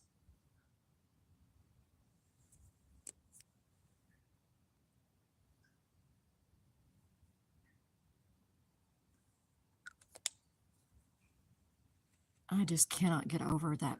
That is just, and I gotta tell you, folks, I was afraid that I was going to be missing part of this. I was afraid that I was going to have bad weather, that I was going to end up having like, sky puffs and all, which are clowns.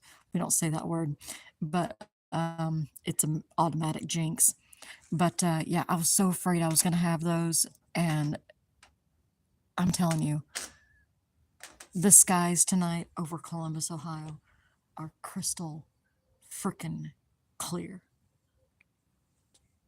Hey, there's my buddy. Space is beautiful. Everybody go follow Natalie. Natalie's another wonderful, wonderful, wonderful astronomer. Oh, dude. Now, I do know this. Neil Armstrong, when they were in the LEM, in the Eagle LEM lunar module, and they were getting ready to land, they were flying over the shaded or the darkened side of the moon. And when they were doing so, when you have that shaded side of the moon that's actually facing Earth, that shaded side of the moon, if it's at least half or more, then you end up getting something called Earth light or Earth shine on the moon. And it casts back this beautiful, ethereal blue color. And he said that they were flying through that and that it was just amazing seeing that color across all of the lunar surface, because behind it, you didn't have that huge contrast of, you know, that really bright lit up side of the moon. So they could actually see the starlight on that side. And he said that it was like this really ethereal blue cast to the surface of the moon with 1,000 twinkling bright stars behind. Could I just I could not imagine what that must have been like for them to see. Oh no, you got sky puffs. Dude, somehow I lucked out. I got the luck upon luck. I have perfect clear skies here in Columbus, Ohio. And considering I haven't seen clear skies in like almost 3 months, yeah, I'm amazed. But look at that color. I'm gonna have to go scream in the pillow again.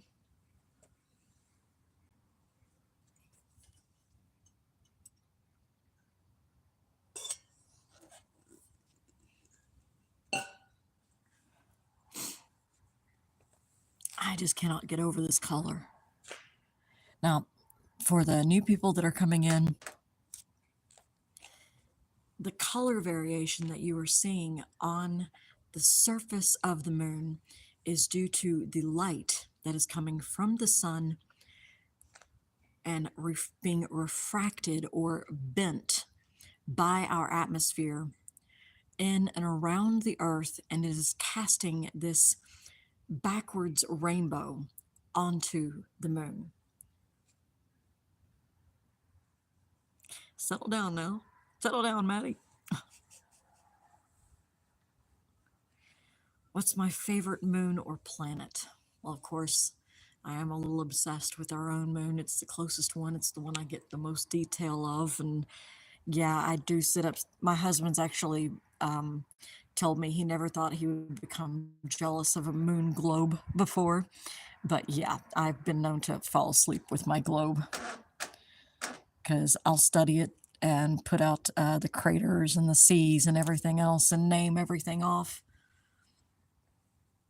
So I've gotten to the point to where if I zoom in as much as I possibly can with my telescope using the 8 millimeter, I can pretty much name at least, I would say at least 7 different places on the moon, just off of memory. There we go. I'm in Columbus, Ohio, coming to you live from my crazy front driveway, and it's getting a little chilly out here, but that's okay. We'll survive.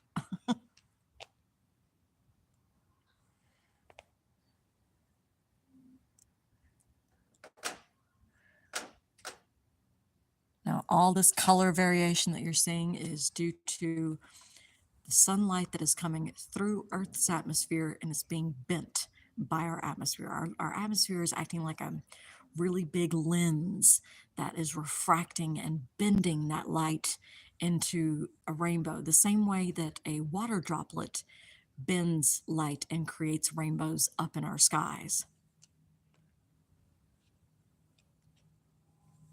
Looks different in Georgia. I'm sure you guys are much further south than I am, so you guys might actually be in full totality by now. I'm not quite sure.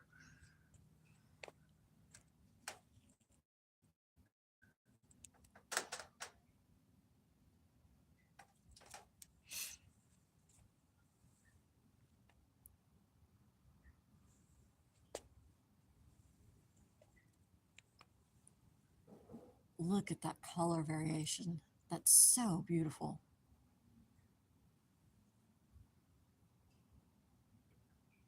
Got whites and purples and reds and yellows and a little bit of green.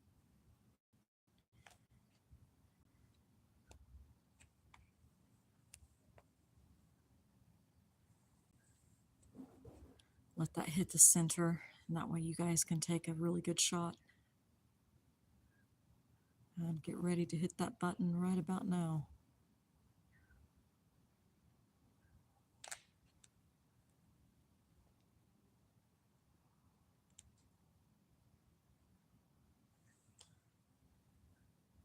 Let's get one further down the page.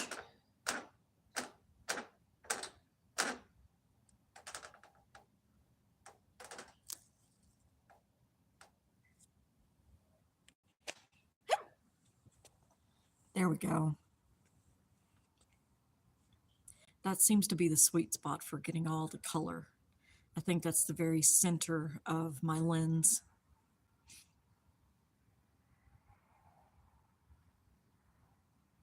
Now, mind you, Chris, the reason why that you're seeing that difference is because my telescope actually flips or inverts the view.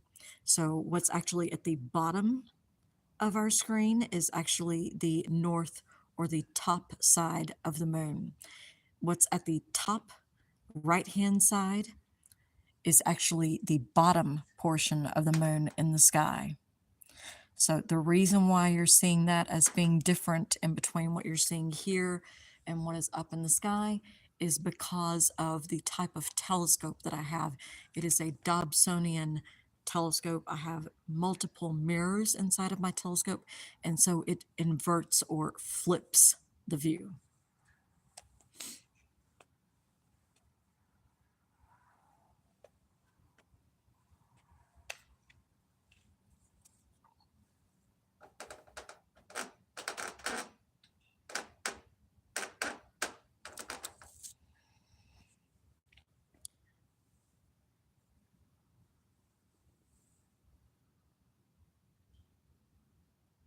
Sorry, it's having a little bit of a hard time trying to find focus.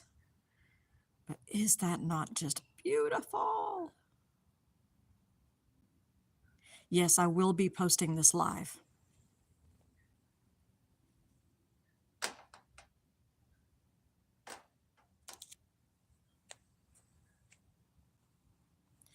And Lisa, if you want photos or anything like that, if anybody wants any photos, Chris, anybody, if you guys want photos or if you want video or my own captures of this, just send me some info in the comments. I'll take your information down, erase it, that way nobody else gets it. And I'll send you as much as I can. Just let me know what you want. I want the full totality. I want the rainbow. I'll give you my best shots.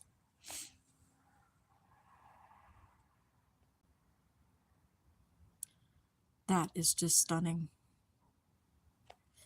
Thank you guys. Thank you all for coming in.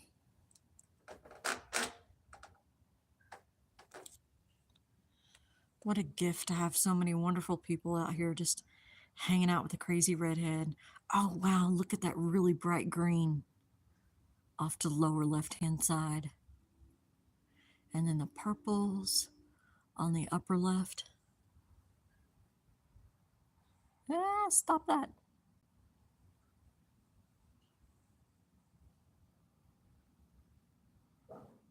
I just cannot get over the color. That's beautiful.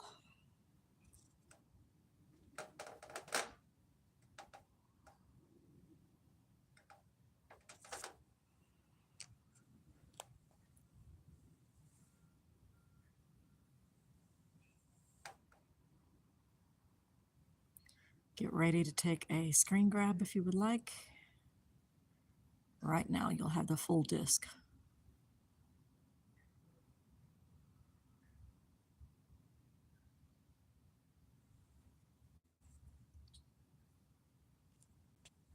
Can't unsee the man on the moon.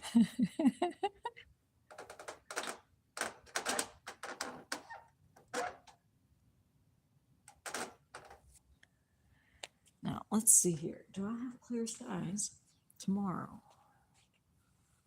Let's see here. Derp, derp, derp, derp. Let's find out real quick. Does the old woman have clear skies tomorrow?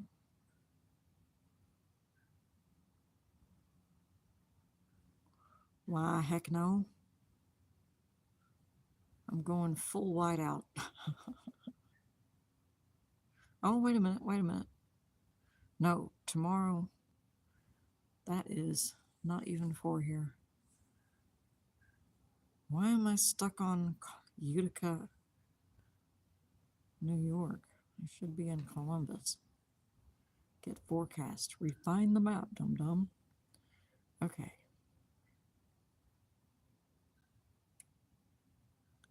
So yeah, Saturday I'm in complete whiteout. Sunday and Monday. See, I can't believe that I actually have clear skies because it's actually just going to go complete whiteout for the next 3 days.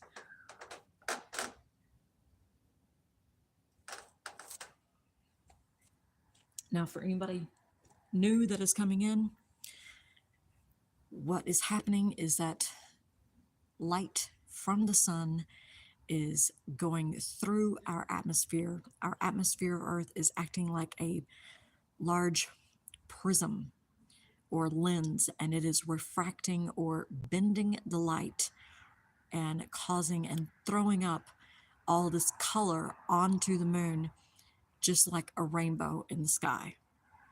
So that is why you're seeing so much color, is because the lens of our atmosphere is actually bending that light. I agree with you, Cherry B.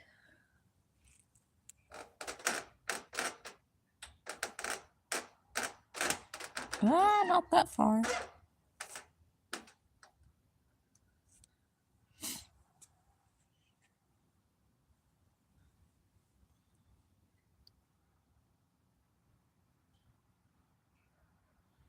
I just cannot get over how beautiful all that color is. It's a rainbow moon. That's so pretties.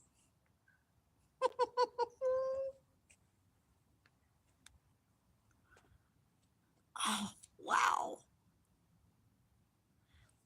It's like being underneath the kaleidoscope moon.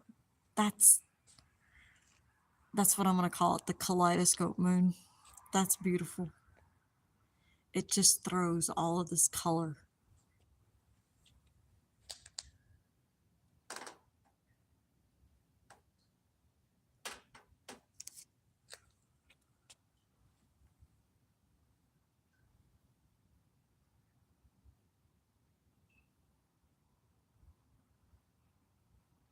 You know, our society has the best and the worst of things because we have the ability to take pictures and videos and things like that of these celestial events.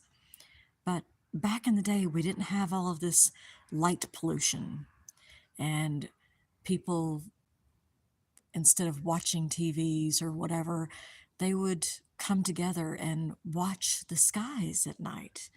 And I think that society is kind of missing that, I don't know, that come togetherness of society, of people actually getting together and telling stories and history and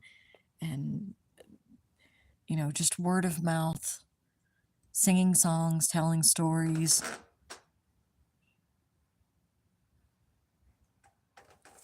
We all seem to be kind of in our own little worlds, doing our own little thing with our phones and our TVs and our books and everything else. But back in the day, this was their TV.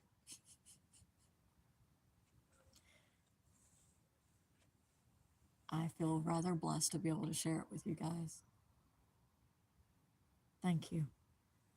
It's an honor and a gift. Absolute honor and a gift.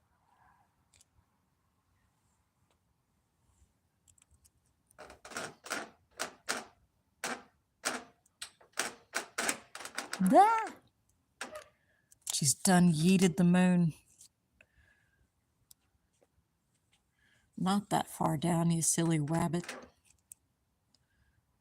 There we go. There we go. Okay, get ready for a screen grab. If you want to take one, there you go. Snap, snap, snap, snap, snap, snap, snap. I cannot get over the color. Holy shnikes. Now, we're looking at this through a Dobsonian 10 telescope.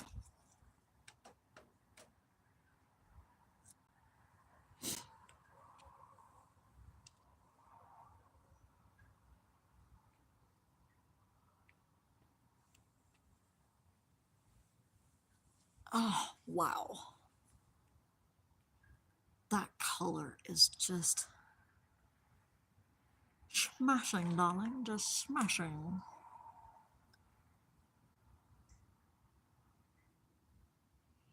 Get ready for those screen grabs. There you go. Full disc, right there, full disc.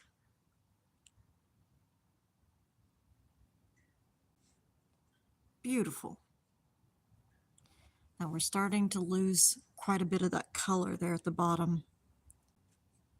But again, we will have all this being turned into color on the other side as we continue through the lunar eclipse. So all this color that it is throwing off on the north side of the moon, that will end up being on the southern portion of the moon here in the next couple of hours.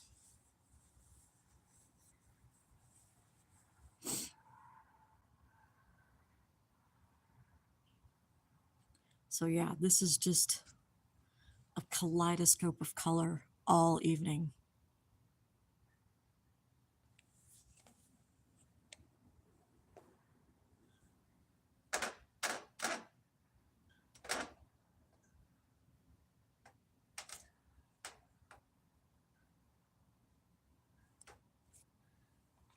Okay, so now we're actually starting to see all of the seas on the moon again. They're just in color.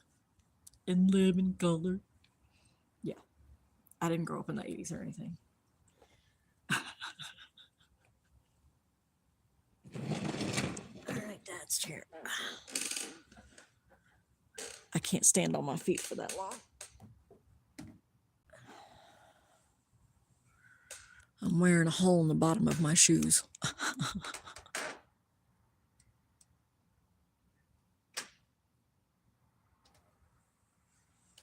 There we go. Isn't that something?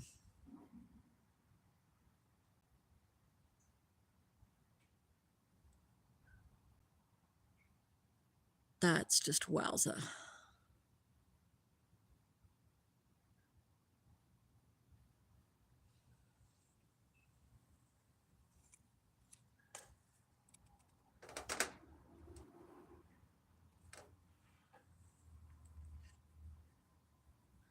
Good night, Randall. Thank you so much for coming in. I hope you'll come back to the page, and if you want photos or video of anything, let me know. I'll do what I can to get that for you.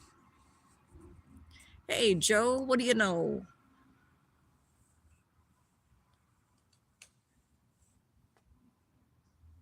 Look at that.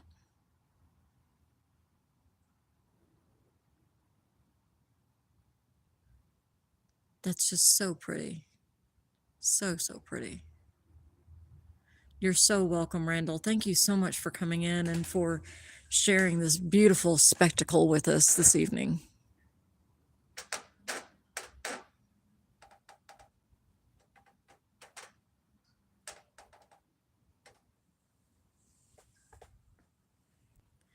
Throw in some color again. That's really beautiful. Now, again, if you're just coming in, the reason why we're seeing all of this color on the moon is because the sun is behind us. So all of the light from the sun is going through Earth's atmosphere, and Earth's atmosphere is acting like a giant prism or a giant water droplet. And so it is actually bending and refracting that light, and it is throwing up a backwards rainbow onto the moon. So that's why you're seeing all of this color on the moon. It is due to the light passing through our atmosphere here on Earth, and our atmosphere is acting as a prism and bending that light.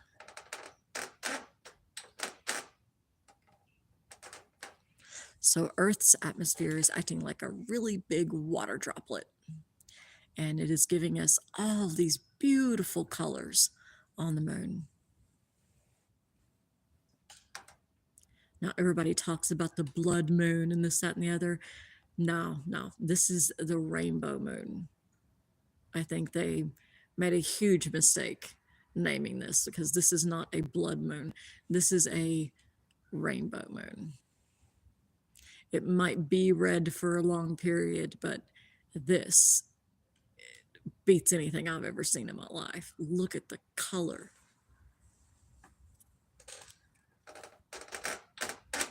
Whoops. Stop yeeting the moon. Sometimes our wonderful manual telescopes tend to get a little shtickum after it's had quite a bit of dew.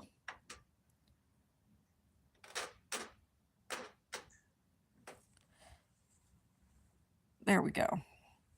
Now it will continue to creep up the page and go towards the center. It might help if you weren't standing on the freaking charging cord.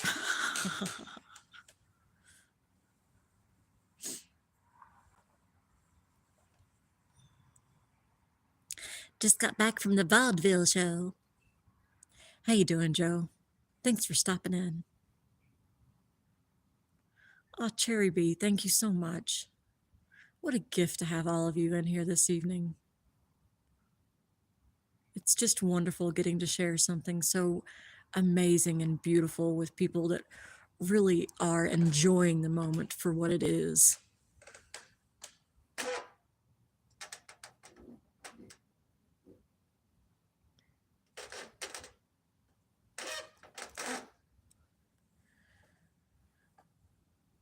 There we go. Now it'll just creep up and towards the center.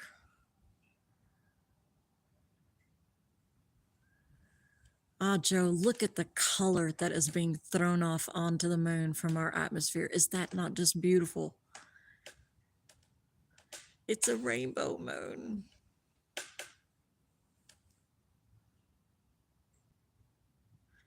It's a kaleidoscope moon. That is just... Now, I'll tell you one thing. The only other time that I saw this kind of color in our skies was on May the 10th.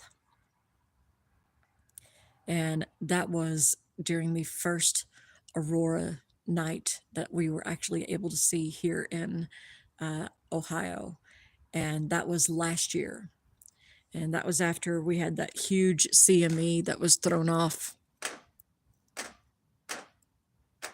I think it was like May the 7th or May the 8th. It takes quite a bit of time for all those charged particles from the sun to actually make it into our magnetosphere, which actually lights up and charges and excites the atmosphere of Earth. And when it did that, I saw colors that night in our night sky, like it was just veils of color. I didn't have to use a camera in order to get them to look brighter. You could actually see them with the naked eye. And imagine now, I had not planned on this even happening. I had made a reservation at John Glenn Astronomy Park in order to go there and just get pictures of the galaxies and things like that. And so I wasn't really expecting being able to see auroras that night, but it just so happened that that CME was thrown off like 2.5 days before. So I get there and I was hoping we might see an aurora or two for maybe a few hours. No, this was like almost 3 hours of over 100 people just standing mouth agape at John Glenn Astronomy Park. All of us just, wow. I've never seen anything like that. This is really beautiful, but the auroras that night were so vibrant and just stunning to the naked eye. Now, we also had another aurora event that happened last October on the 10th. Kind of funny that they both happened on the 10th of the month. But that one was during October. And that aurora show, you actually had to like take long exposure photos with your camera, things like that, in order to get the colors to really show. That May 10th night, no, full on color to the naked eye, just all of us just going, wow. So that was really, really beautiful. Thank you, Joe. I'm so glad that you're here enjoying the views with us tonight.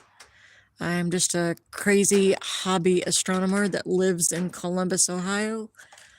My dad passed away in 2014, and when I was a kid, we spent hours and hours and hours laying in the backyard looking at the stars. And he would take me to the library in East Tennessee, and we would check out books on the sun and the moon and the stars. And so when he passed away, I thought, what's one thing that I can do that will help bring a piece of him into my life a little bit every day? And so I thought about it and thought about it. And I was like, by 2016, I had pretty much made up my mind. I want to start looking into astronomy. And the more that I got interested into it, the more addicted I became. I miss my dad, but every time that I see something like this,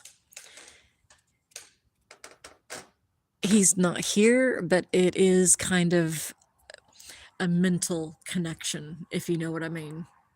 So I feel a little bit of him here with me in this moment because this is something that he and I shared. And so it's really nice just having these little moments where I feel not only connected to him, connected to Earth, connected to everything up in the sky. I'm following everything manually with my telescope as they cross our night view from east to west.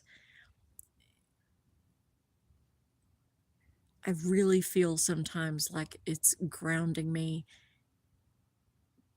It's almost like you feel connected not only to humanity, not only to yourself, not only to your family, but to life. It really is a beautiful moment. And thank you guys for sharing it with me because it's been a gift this evening. Look at that beautiful plum maroon up there at the upper left-hand side. Look at that color variation. I think Dad would be happy and would enjoy the thought that his crazy daughter is online talking to complete strangers about her love for astronomy.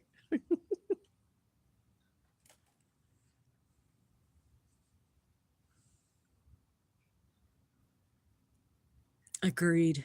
Oh, you're in Cleveland. How wonderful, Joe.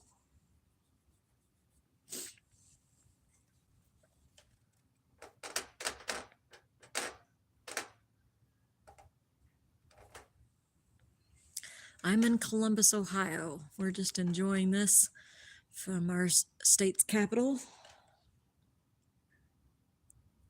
And I just cannot get over the color.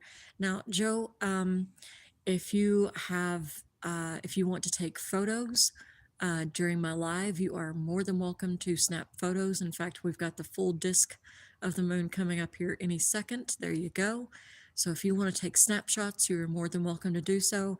If you want something and you just didn't quite get the look or the snapshot that you wanted, and if you think I might have something better, please contact me through my comments. I have to approve everything before it shows.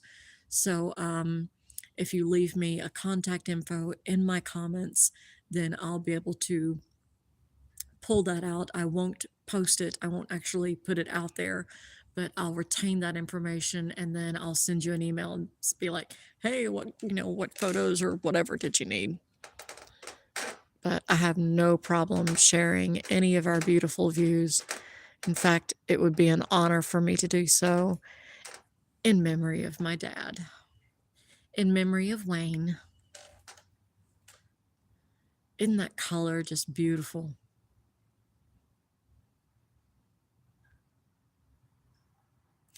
So, Dad, when I was really little, he kept me and my sister up, and I was really, really little, just teeny tiny little thing, maybe barely 3. And he took us up to the Tri Cities area in between, I believe it is Kentucky, West Virginia, and Tennessee. There's a little point of the tri state area that comes together. And so he took us up there close to the mountains, so that way we could actually view the Milky Way. And I had this little snow globe with the Milky Way in and behind it. I don't remember where we got it or if Dad had given it to me or something. I don't know, but apparently that night at like 3 years old or something like that, I looked at my dad and I said something to the effect of, "It's my snow globe," because my snow globe on the back side of it, it had the Milky Way drawn or had like a photo of it, and then you could look through it, and there was like sparkle stuff that came down it, which made it look like, I guess stars or something like that with the sparkles. But even at that young age, apparently I looked at him and I was like, snow globe. Because to me, that's what it was. It wasn't the Milky Way, it was my snow globe. It was the picture on the back of my snow globe.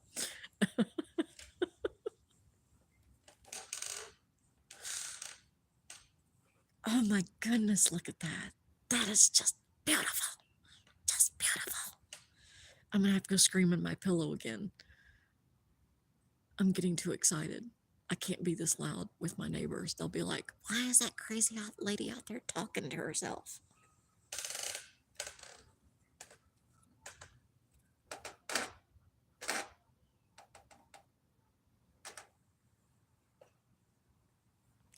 Now, again, if you're just coming in, this is due to the refraction or the bending of light from our atmosphere with the sun behind us. That light is going through our atmosphere. Our atmosphere is acting like a lens and it is bending or refracting that light and casting a beautiful variation of colors across the moon. Joe, thank you for coming in. I'm so glad that you were able to enjoy the moments with us. If you do want photos or anything, don't hesitate to contact me. I'll do whatever I can to help you.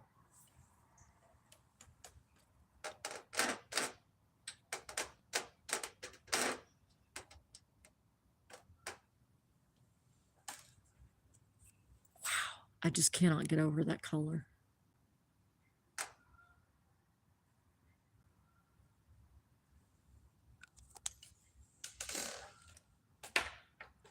Let me check our timing here. Derp, derp, derp, derp. It is 3:18.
Derp, derp, derp, derp.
Sorry about that.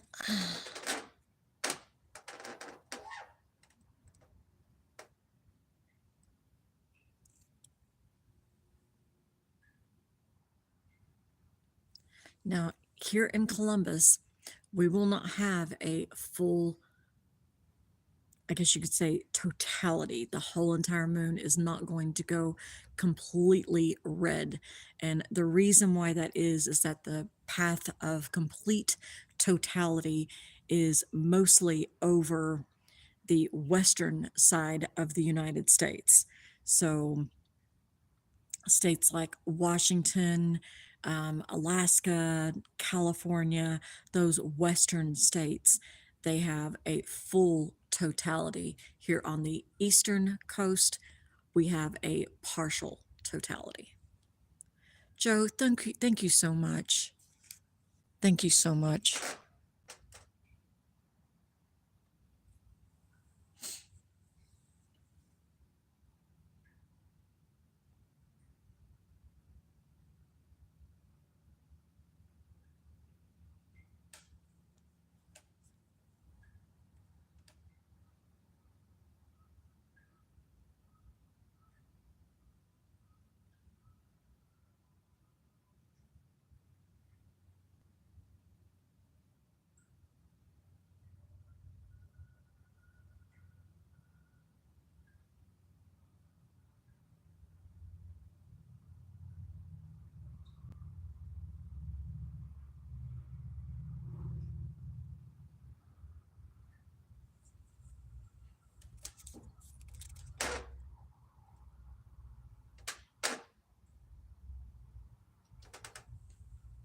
I just cannot get over the color in that. That is so beautiful.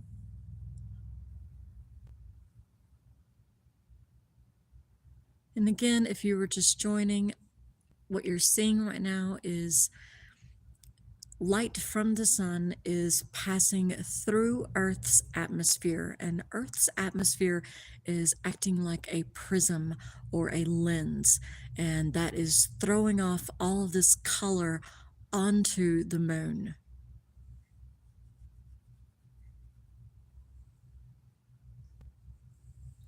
Agreed with you, Cherry B.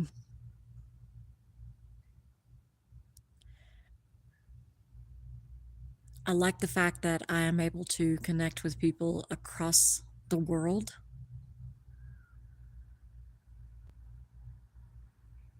But it saddens me that sometimes the people that we are closest to, we tend to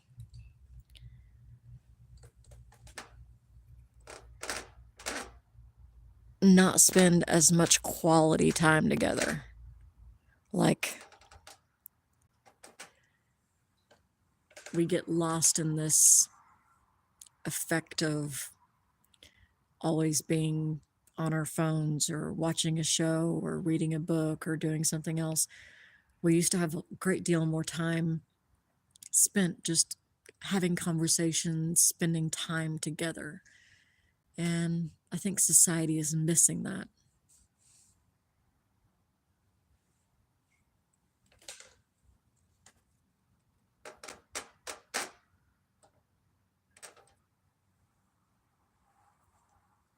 And that is just so beautiful. I just cannot get over the color.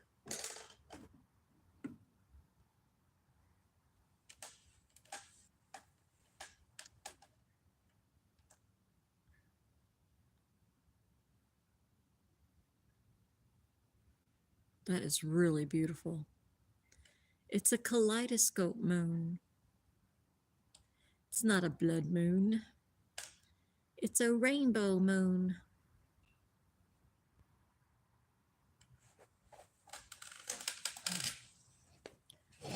Okay, can't sit in the chair forever.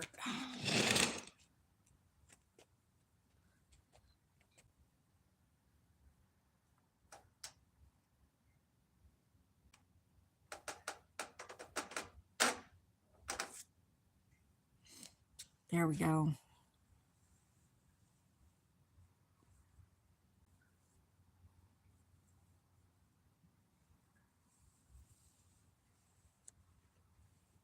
Oh no.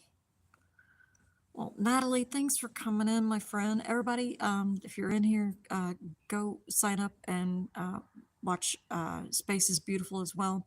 My good friend Natalie. They are in Texas. Another wonderful novice astronomer. Go give Natalie a follow. Just amazing. You think my work is good? Natalie's way better. Way better.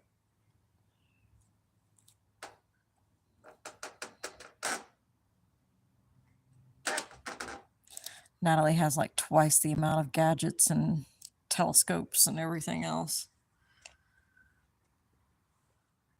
Well, 3 times the scopes, I think. Maybe 4. Hey, stop that.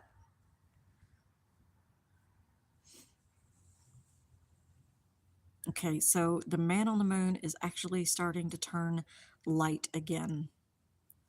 So there's not as much color on that, and you can actually really see Aristarchus in bright white right now, almost kind of a bluish shade.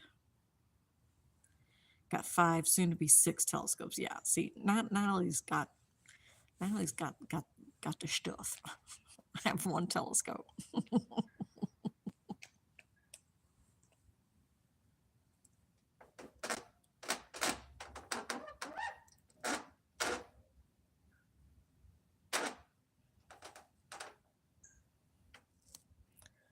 I can't believe I've got clear skies tonight. I was not expecting this.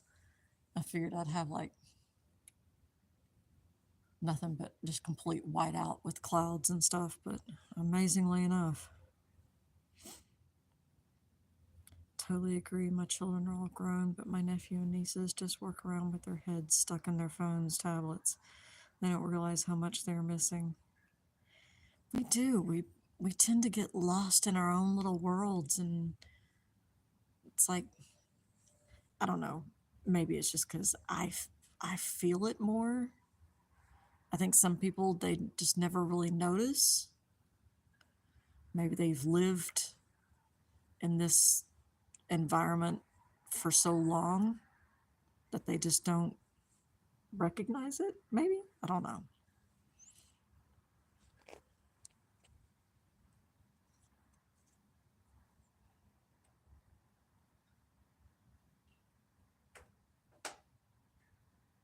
Ah! There we go. Snap, snap, snap, snap. Picture, picture, picture. It's a good clear shot. That's really pretty.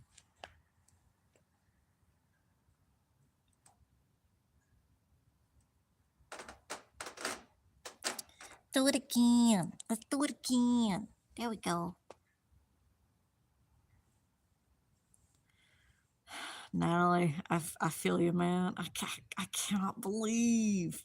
Ah, dude, it's so uncool that Texas just freaking.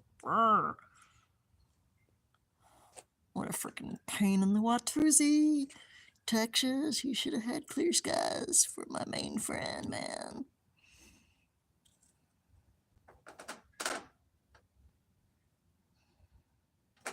Texas is being cruel to Natalie.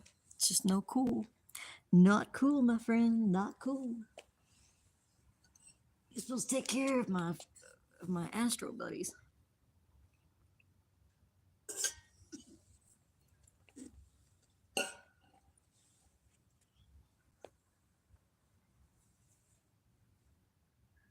Wow. That variation is just spectacular. Now we've got blues starting back up again down here on this lower right-hand portion.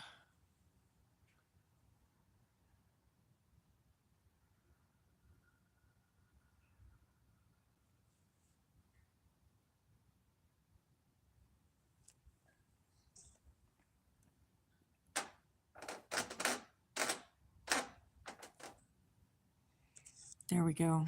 Snap, snap, snap, snap. Aristarchus is just so bright sitting down there on the right-hand side. Now, if you see the man on the moon, you see his ear that's almost pointing directly at the bottom. Okay, his ear is actually the Bay of Rainbows.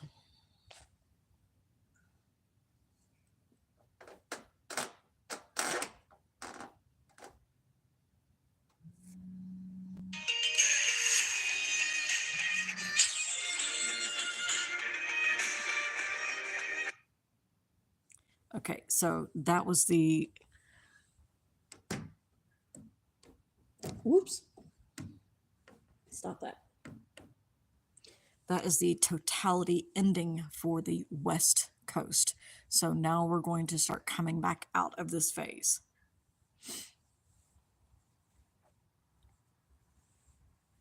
Now, we are not going to have a full totality because I am on the East Coast of the United States. So this is only a partial eclipse for me here. This is not a total eclipse. So states like California, Washington, Nevada, Idaho, Alaska, the western side of Canada, all the way over into the Philippines, across all of the Pacific. They are also getting a full or a partial totality. I agree with you, Cherry B. I'm sorry, but they can have their stinking blood moon. I'll take a rainbow moon.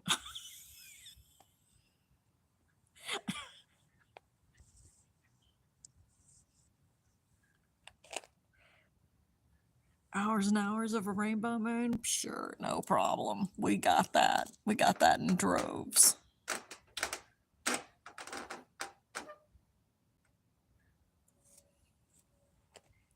Oh, look, look, look. Okay, along the bottom, do you see how deep, deep blue, almost purple that is? That's the uppermost edge of the ocean of storms. And that rides just below Aristarchus, that really bright crater, the brightest one that's on there. That is Aristarchus crater. So that really, really deep purplish blue that you're seeing right there on that lower right-hand side, that is all in the ocean of storms. Now that tiny little area right up there, right next and behind his ear, that is the Bay of Dew.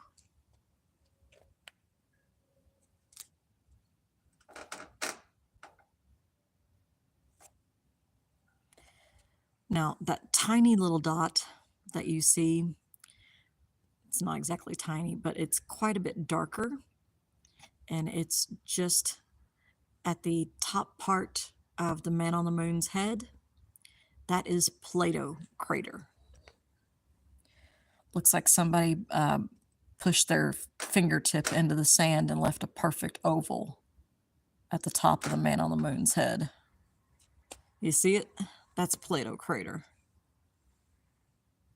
You're so welcome.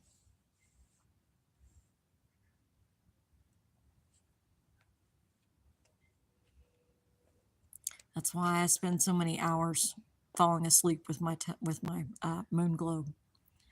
That way I can share it, because I know a lot of people that get online and they take pictures of the moon, things like that, or of Jupiter and this, that, and the other, but they don't really study about the subjects that they're taking video or pictures of. And I find that a little disingenuous to me.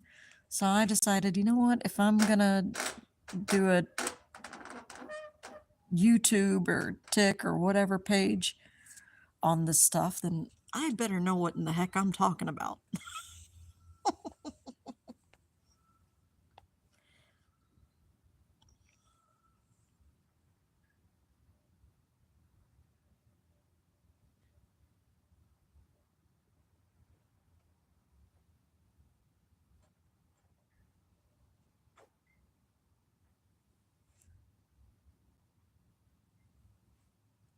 Thought I heard somebody locking a door.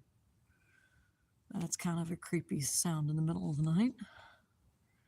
And my feet are freezing. Oh my God, I'm so cold. Hey, Javier. We are live on the moon from Columbus, Ohio. I am a crazy old lady that has a 10-inch Dobsonian telescope, and we are sharing our live views through a Galaxy A14 phone. What you are looking at right now, all this color that you are seeing on the moon, this is due to Earth's atmosphere. Earth's atmosphere is acting like a prism or a water droplet, and it is bending or refracting the light from the sun onto the moon. So it's actually throwing up a rainbow the same way that water droplets or prism separates light and gives us a rainbow effect. It's giving us a backwards rainbow projected onto the moon.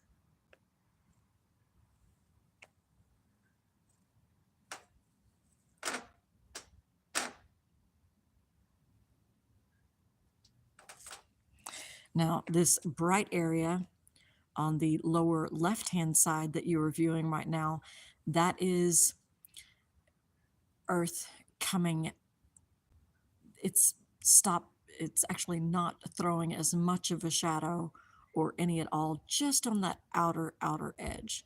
So the moon is actually coming out from behind of the shadow.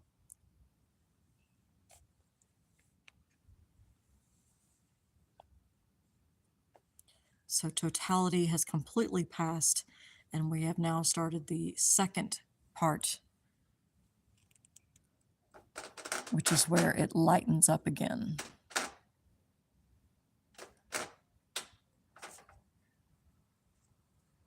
And again, this color variation that you were seeing of the moon is due to the light being refracted or being bent from the sun through Earth's atmosphere, which is where it's being bent. Earth's atmosphere is acting like a prism or a water droplet, and it is bending or refracting that light back onto the moon, casting a backwards rainbow.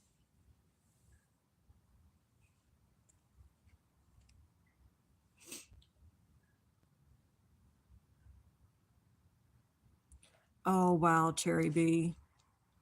That takes a lot of time and effort grinding that kind of mirror.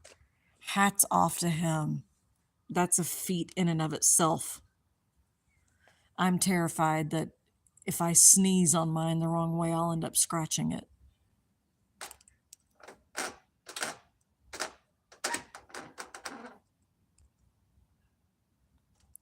The second time that I went down to John Glenn Astronomy Park, there were a bunch of campfires and things like that that were around John Glenn, and for some reason the wind was carrying the smoke into the astronomy park, and a lot of that settled onto my mirror.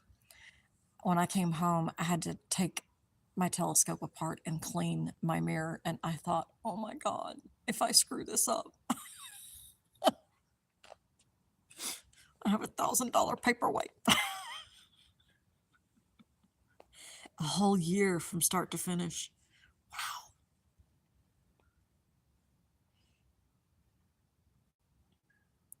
Look at that color variation. That is so beautiful.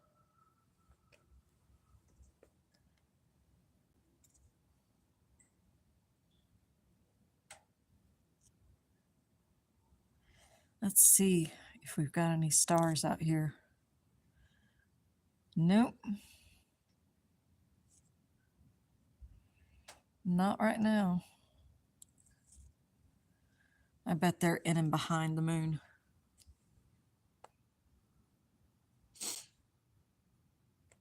Wow, that is so beautiful. So yes, we end up having a rainbow moon tonight, not a blood moon. And personally, I kind of like the rainbow moon better. I think it's much more beautiful. That's just beautifuls. That's just putties. Putties, putties, putties. Okay, I've got to go get some cardboard or something because my feet are about to freeze off.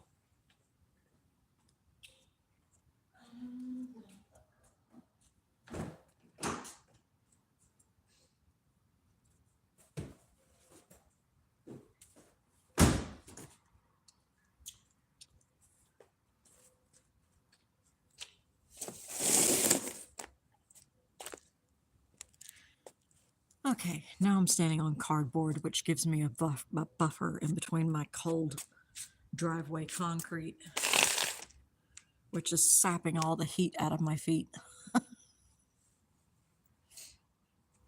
So if you're new, if you're coming into the live, what we're viewing right now is the light that is coming from the sun behind Earth is coming through our atmosphere. Our atmosphere is acting like a big, huge water droplet or a big prism, and it is bending or refracting that light back onto the moon, which is throwing all these colors off of the moon's surface.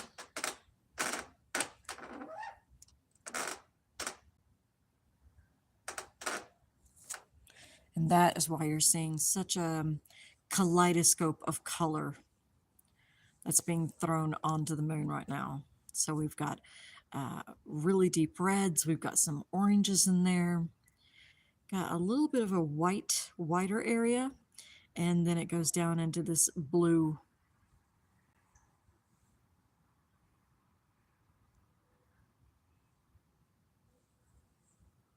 Stop that. There we go. Okay, we should have a good view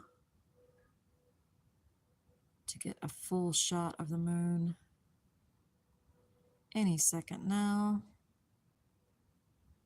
And there you go. Snap, snap, snap, snap. Now, if you do not get a good enough photo, if you would like one, just drop your info into my comments and just say, hey, I would like pictures. I'll pick out the best that I have and send them to you. Not a big deal.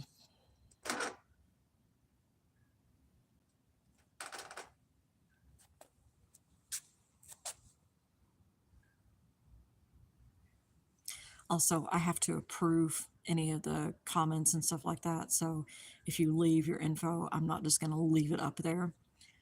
I'll take down your information, delete it, and then I'll send you back an email stating, hey, you said you wanted photos or something, and I'll send you what I got.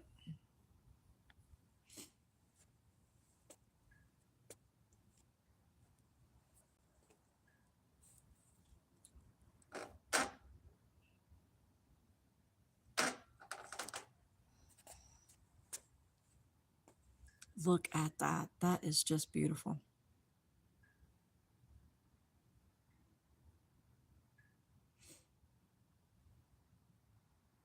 Can't believe I've almost been live for almost 3 hours.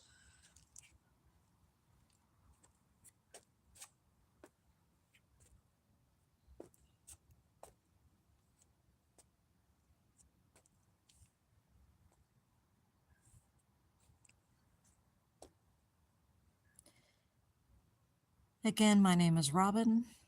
I'm coming to you live from Columbus, Ohio. We are showing you the partial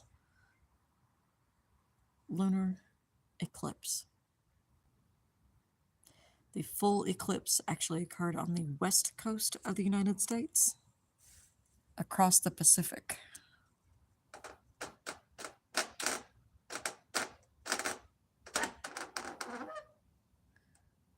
My side of the US did not really have what I would consider to be a blood moon. Instead, we had more of a rainbow or a kaleidoscope moon, which I think was far more beautiful, my personal opinion. I'm full of it.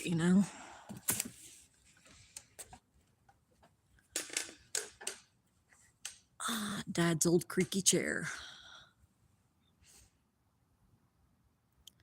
Look at that. That is so beautiful.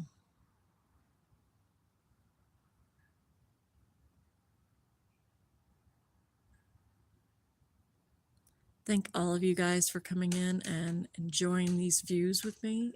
It is just amazing getting to share this with you guys.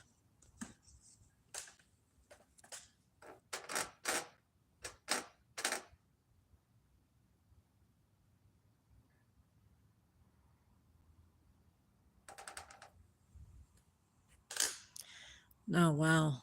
Now we've got some color coming. That's really beautiful. Really, really stunning. The color tonight, just absolutely beautiful.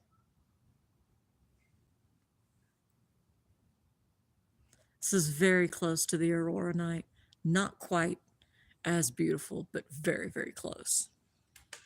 Now, I do have photos on the webpage here of the auroras on October the 10th.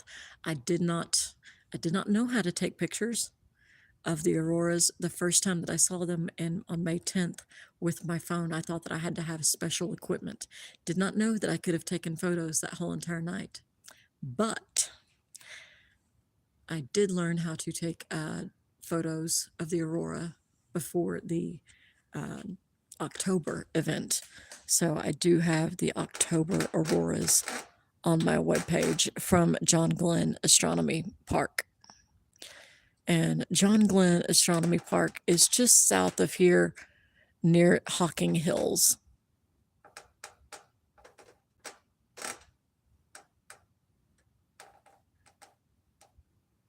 Not that far. There we go. Okay, now it's just going to creep up in towards the center and look at that color variation that you have there.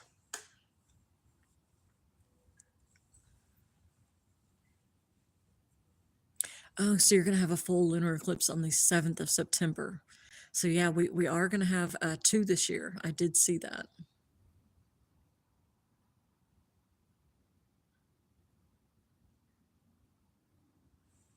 Stop that.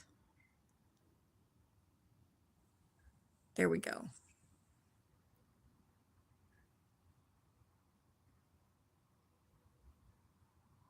That is so beautiful. I just cannot get over the colors. Now we're really starting to bring up that contrast again.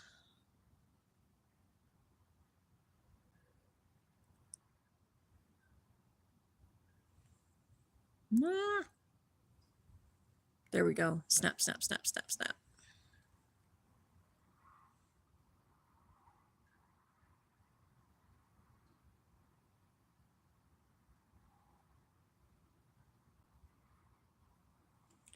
So, putties. Ah! She done yeeted the moon again. There we go.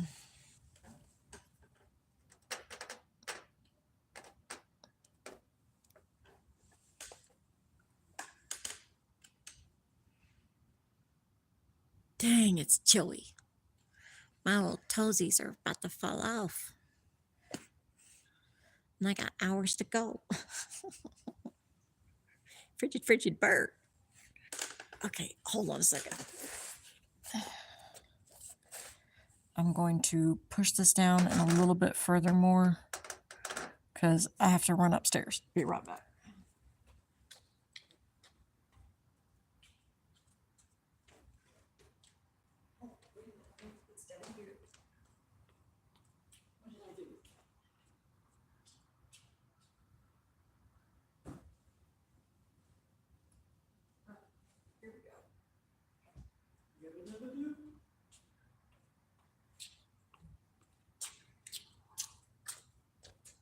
Said I'm in love with the big blue frog.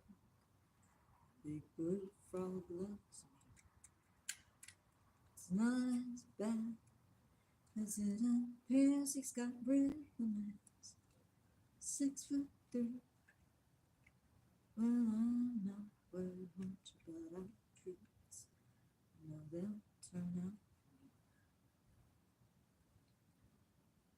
They'll be great looking 'cause they'll have my face. Great swimmers 'cause they'll have his feet.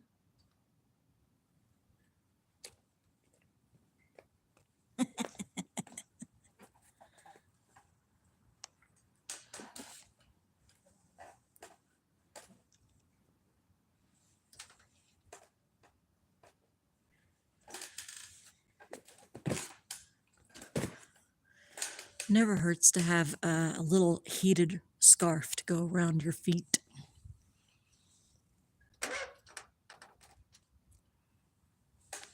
Ooh, look at that. Putty putties.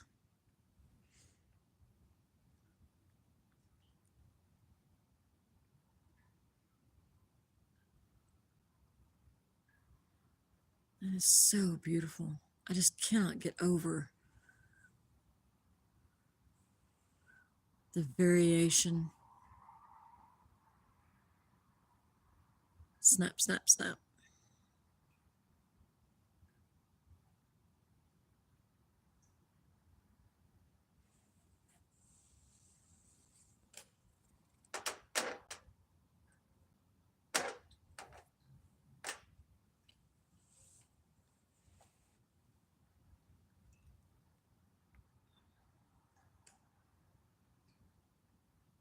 That is just so beautiful.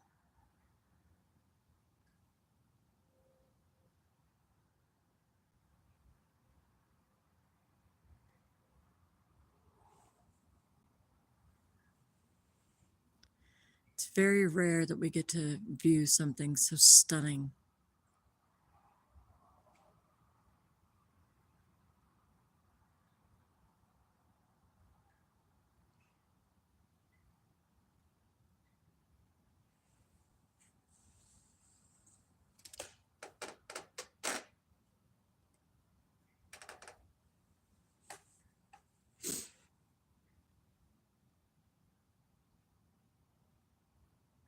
Now, I also do lives on the sun.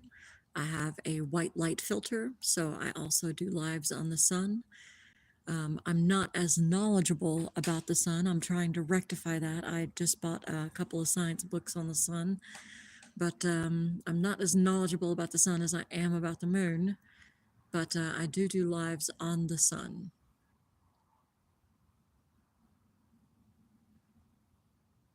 And again, never, ever, ever look at the sun without having proper eye safety.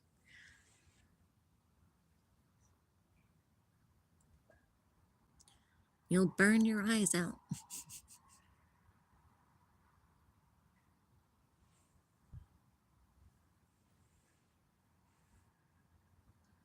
Now, again, if you're just joining us, the colors that you're seeing on the moon, that is due to the refraction of light through our atmosphere, and it is throwing a prism of colors across the surface of our moon.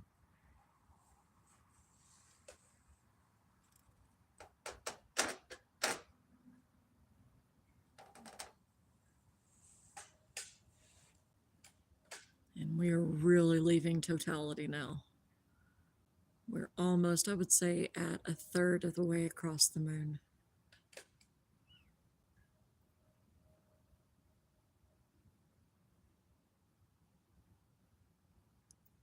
That's so pretty.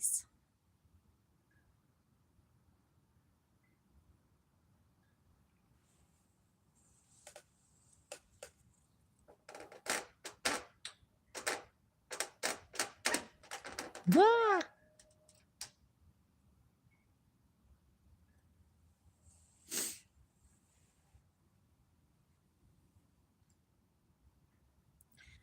It's like watching a sped up version of the Terminator line going across the face of the moon. Now, the Terminator line is actually what gives us our phases of the moon. So, as it's constantly moving across the face of our moon, and when it does so, that line is actually the demarcation in between the lit or the day side of the moon and the night or the shaded side of the moon. So this is like having a sped up version of that, but with color.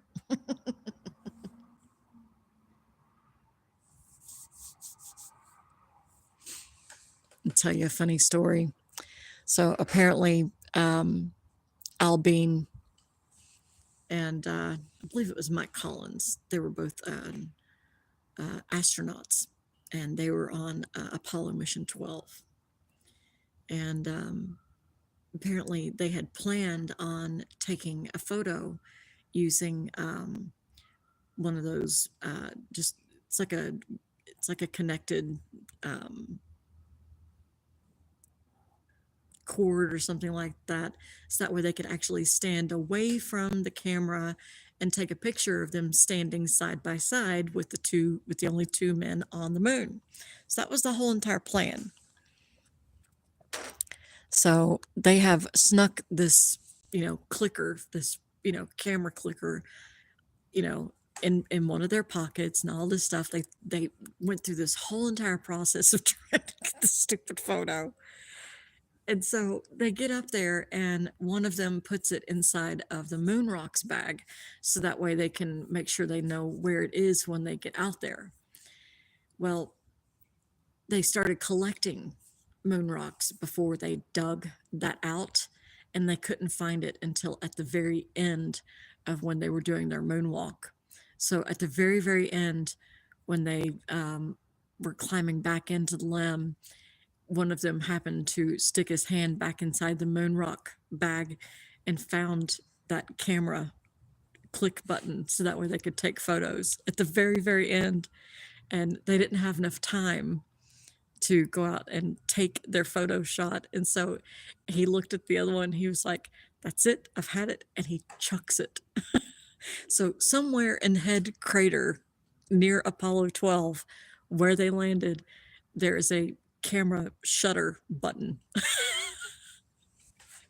He was so mad that he didn't get to use it that he chucked it into Head Crater.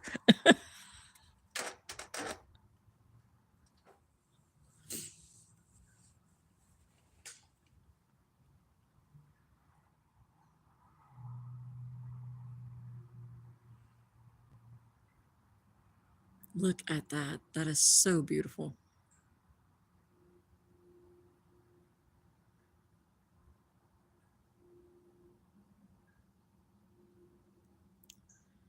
cannot get over the color variation. It's not a blood moon. It's a kaleidoscope moon.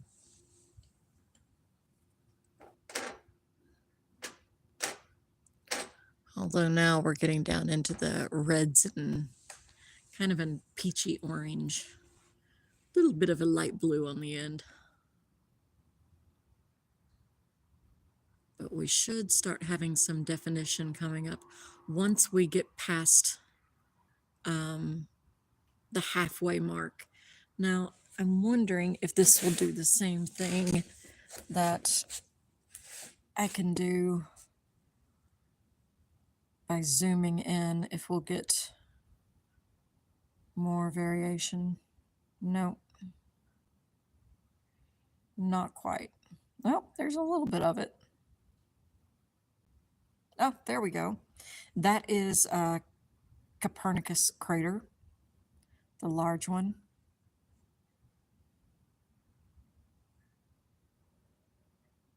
Kind of neat that I can do that. That really, really bright one that's coming up out of the comment section, that is Aristarchus crater. Just above and off to the right-hand side, just a little bit, that is Kepler crater, named for Johannes Kepler. And then beyond that, that dark sea that is off to the right-hand side of Kepler crater and Aristarchus there at the bottom, that is the ocean of storms.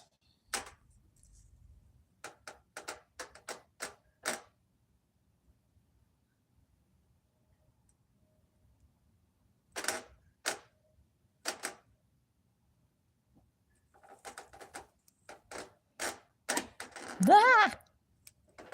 Stop yeeting the moon. Okay, up at the top, that smaller sea that you're seeing that's right on the very, very edge, that is the Sea of Moisture. The Sea of Moisture.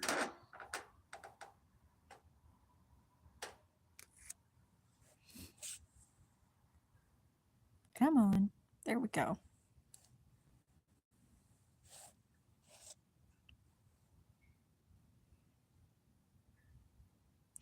And there is Gassendi, also known as the Ring Crater.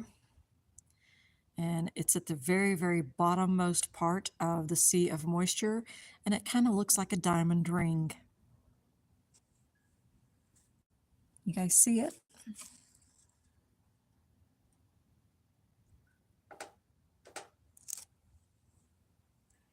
Just a little bit up from the center.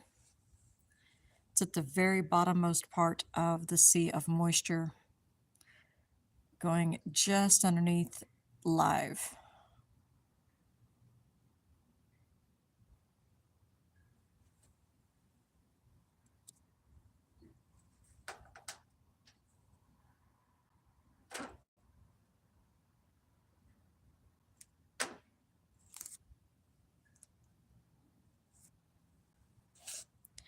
Okay, so the first sea that is closest to the left-hand side, that is the Sea of Cold, that runs along the north portion of the moon.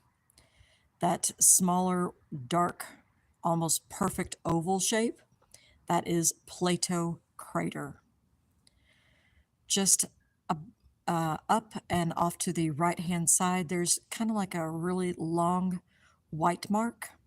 That is the Straight Wall.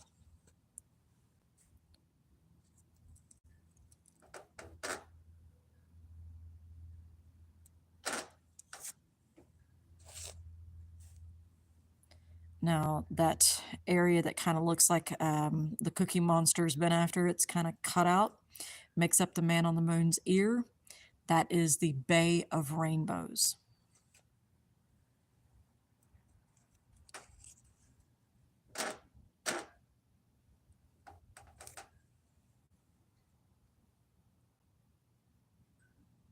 There we go.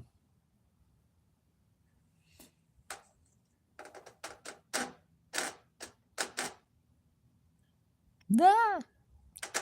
Don't yeet the moon, woman. You've already got a bad back. Don't yeet the moon. I really didn't know I could yeet the moon. I mean, it's quite heavy. If I keep doing that all night long, my back's going to kill me. Hey, Dave. Now, if you're new here, what we've been looking at tonight, the color variations that are on the moon, that is due to Earth's atmosphere acting like a prism or like a raindrop, and it is taking the light from the sun behind us and bending that light onto the moon. And it gave us a beautiful variation of different colors, which I call the rainbow or the kaleidoscope moon. We did not have a full totality here on the east coast of the United States. Full totality happened on the west coast of the United States.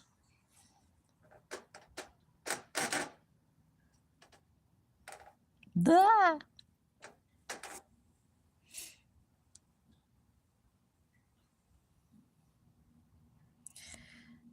Now it appears that all of the sea of rain or sea of showers, all of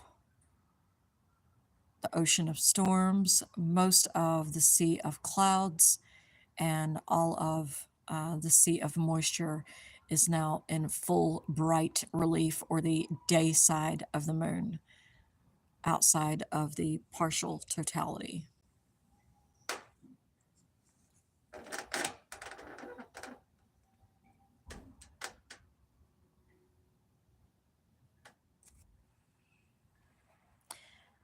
On the left-hand side, up from the lit side, that first large sea, having a hard time getting that to come in, but that first sea that is going to go back into the lit side of the moon, that is the Sea of Serenity. The next large sea of the three going up on the left-hand side, that is the Sea of Tranquility. That is the sea in which Apollo 11 landed. The next small little dark sea that's off to the upper right-hand side from the Sea of Tranquility, that is the Sea of Nectar. The next large sea of the three, all the way there on the other end, that is the Sea of Fertility. And then the one all the way off to the left-hand side almost looks like another perfect oval. That is the Sea of Crisis. And within the Sea of Crisis is where the latest mission actually landed. So we actually have a probe that is actually on the moon doing experiments right now. So that's pretty cool. Let's do a zoomy zoom. Oh, look at that, look at that. Now, that is the Sea of Rains or the Sea of Showers. That also makes up the man on the moon. Plato crater is that perfect little oval. And then below the Plato crater, that is the Sea of Cold.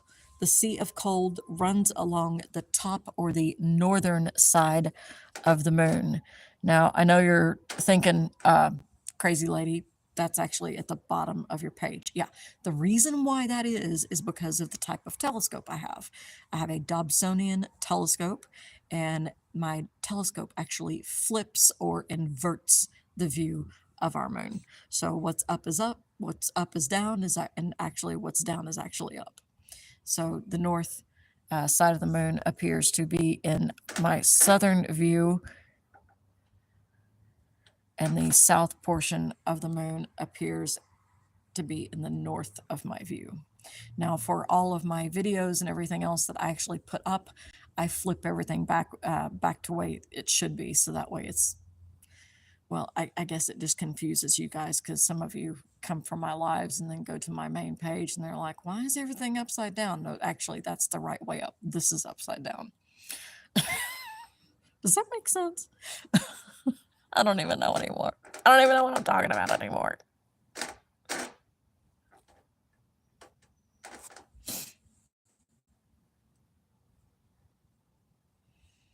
There we go.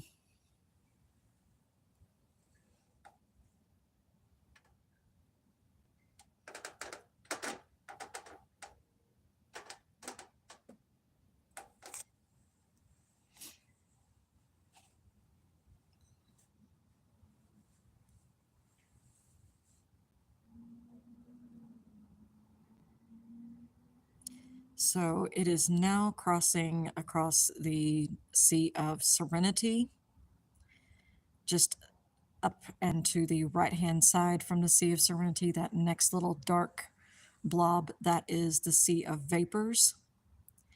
And then that next tiny little dark blob that's just above and up from the Sea of Vapors, that is Central Bay. And then that other dark little area that's kind of looks like a hippo or something like that with his back and the top of his head coming up out of the water, that is actually this Sea of Clouds.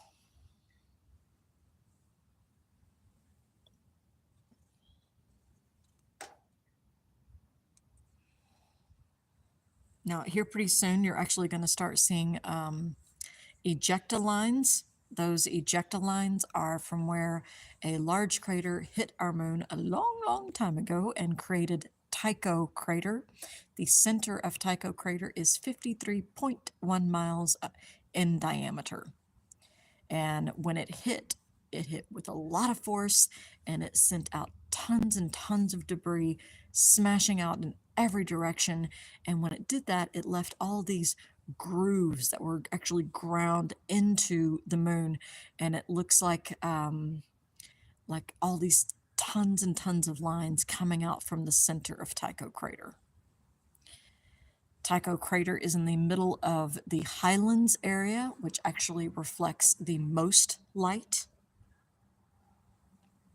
And that makes it the brightest part of the moon on the near side. On the far side of the moon, almost all of the far side of the moon is actually made up of these highland type areas. So the far side of the moon actually has a greater luminosity than the near side of the moon, which is what we see.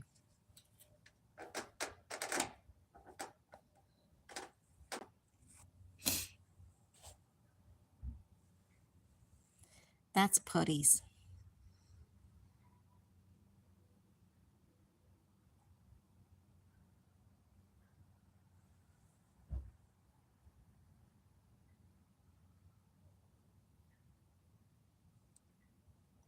Work with me.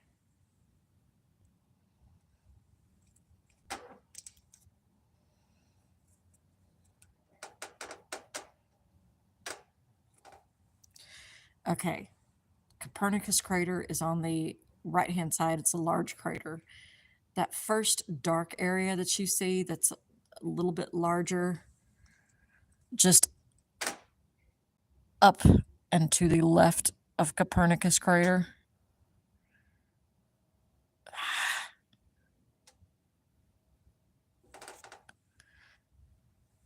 No. Okay, just up and to the left, just a little bit of Copernicus crater. That is Seething Bay. And Seething Bay runs along the very edge of Eratosthenes crater.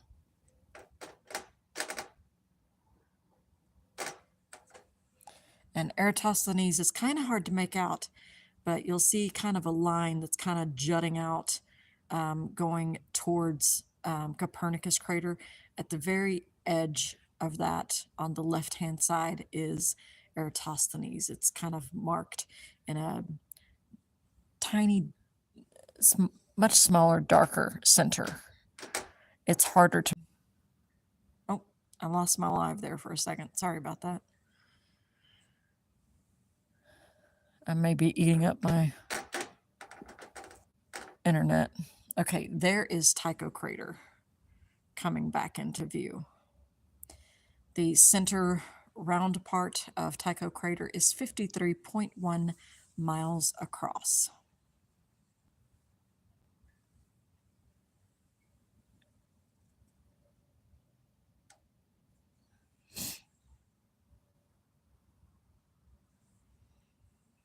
Look at that. There we go. So pretty. Grab us a full shot of the whole moon here in a second.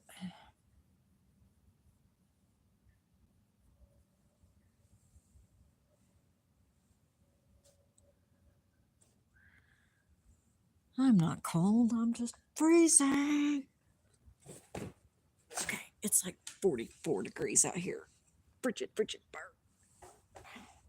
Okay, no, I don't really have much to complain about because one night I was out here and it was 6 freaking degrees out.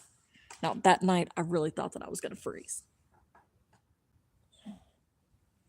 I had to go in and actually dip my feet in lukewarm water because they were freezing.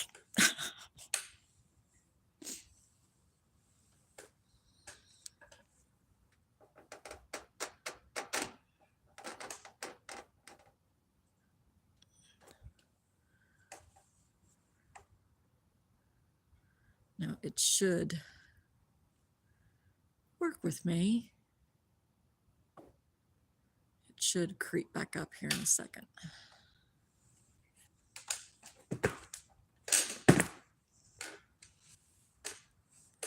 Sorry about Dad's creaky chair. I kind of like it. It reminds me of being in the store when I was a kid. So, my dad used to own a boot store in East Tennessee when I was a kid. And these chairs are completely round and they have like an arch in the center that goes down into, kind of a moon shape in the center and then flares back out at the bottom. So we used to ride around in them with our, kind of like a wheelchair when we were kids. So I highly doubt if there's one of these chairs out there that doesn't creak because we didn't actually just sit on them. We abused the heck out of them when we were kids. We had wild imaginations in the 80s.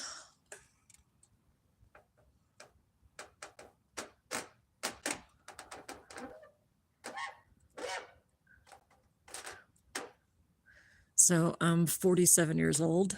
I grew up in East Tennessee. I moved here to Columbus, Ohio in 2001. I was dating someone and he decided he wanted to come here and go to college. So I followed him up and I got here. I left Tennessee in February. Got here. I left crocus blooming in my front yard of East Tennessee. Got here. There was a foot of snow on the ground. And I thought to myself, everything is still packed. I could just drive back tomorrow and not have any issues. But they hid my keys for a couple of days, so I didn't actually have the money to make the trip back and survive. So I decided I was just going to stay. Well, me and that guy did not work out, needless to say. But I stayed here. I was in college. I met my husband, and he's been a gift, an absolute gift. Love my honey bunny. Been married for, oh my God, almost 18 years. Holy shnikes. Been together for 21.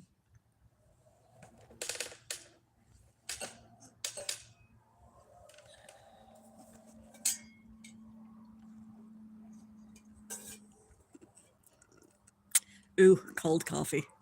Whew. That's a little rank. All right. Now, there is Copernicus crater. That really large one, just up from the center.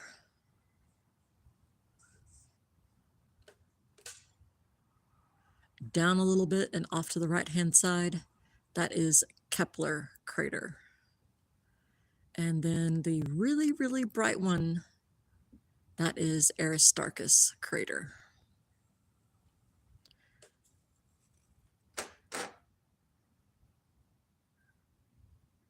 The brighter the crater, the more recent that it was created. So if you have a really, really bright crater, that means that it was one of the most recent that was actually hit. Now, yes, that still happened a long, long time ago, but the reason why, okay, think about it like this. There's not any wind on the moon. There's not any rain on the moon. There's no water on the moon that is running in rivers or anything like that. So whatever has happened to the moon, it's almost like it's a time capsule. So anything that's happened to it for thousands and thousands of years is just going to remain etched perfectly in the sand until something else hits it. Now, according to Neil and Buzz Aldrin, moon dust smells like gunpowder, believe it or not. When they got back into the LEM after being on the surface of the moon walking around, they took their helmets off. And crazy enough, our crazy guys at NASA didn't really think much about how cold it was really going to get. So Neil and Buzz were supposed to sleep for quite a bit after they had taken their walk on the moon. But unfortunately, it was so cold inside the LEM, both of them just kind of sat there and froze. They didn't really get much sleep. But when they took their helmets off, when they did that, they caught their first whiff of what the moon actually smelled like. And one of them said that it smelled like wet ash, and that was Buzz. And Neil Armstrong said that it smelled like spent gunpowder.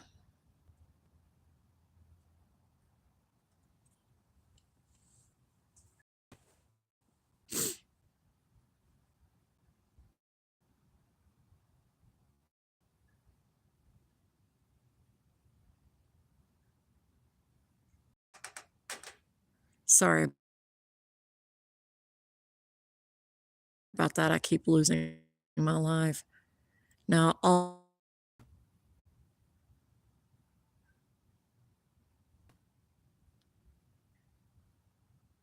no, Cherry Bee. She done ran off to Australia and found her mate. Literally. But hey, at least she's happy.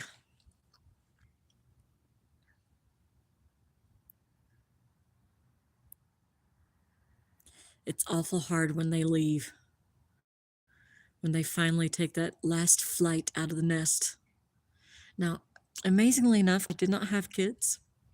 I decided early on that they would probably be packing their little bags by the time they were 3 and saying, "That woman's crazy, I'm getting the heck out of here." So I decided not to have any kids. But I have been an auntie to quite a few young ones in my lifetime, and it has been a pleasure getting to help friends and things like that raise their children. So I've got the eldest, her name starts with an A, and she is almost almost exactly 10 years difference in between me and her. So when I was 18, she was 8. When I was 28, she was 18. So yeah, that was a lot of fun. And then her little sister, when I met her, she was not quite 2 yet. And little B, oh goodness, beautiful blonde hair, just tiny, perfect little thing. She was just sweet as could be. And the bluest eyes, I tell you, that kid, shoot them little blue eyes my way. You couldn't tell that child no. Just wasn't going to happen. Just could not tell that kid no. What do you want, sweetie? You want a pony ride? We'll take you somewhere and get you a pony ride. Maybe can't buy you a pony, but we'll get you we'll get you on one. But yeah, she is now 28, somewhere in there, 27, 28, and she just had her first. And my sister, her only child, little G,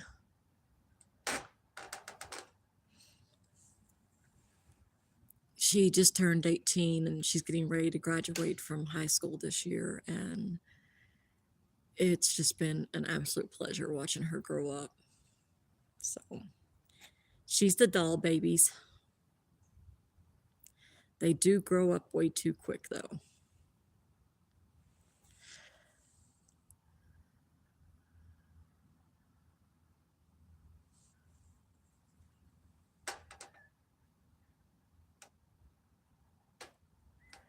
Okay, coming up from the right-hand bottom side, going up towards the center.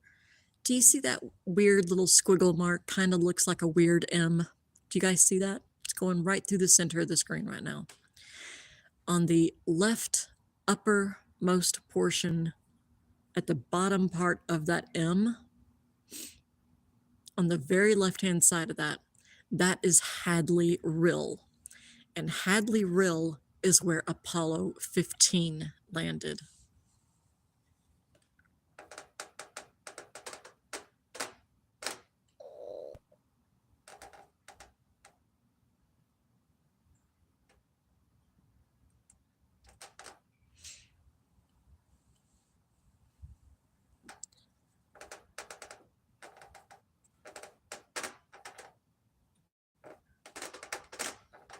Work with me. Okay, there we go. Okay, just underneath Hadley Rill, that first little crater that is off to the left-hand side and a little bit under that M, that is Autolycus crater. Autolycus is where the USSR landed the first rocket from the Earth by man to hit the moon in 1959.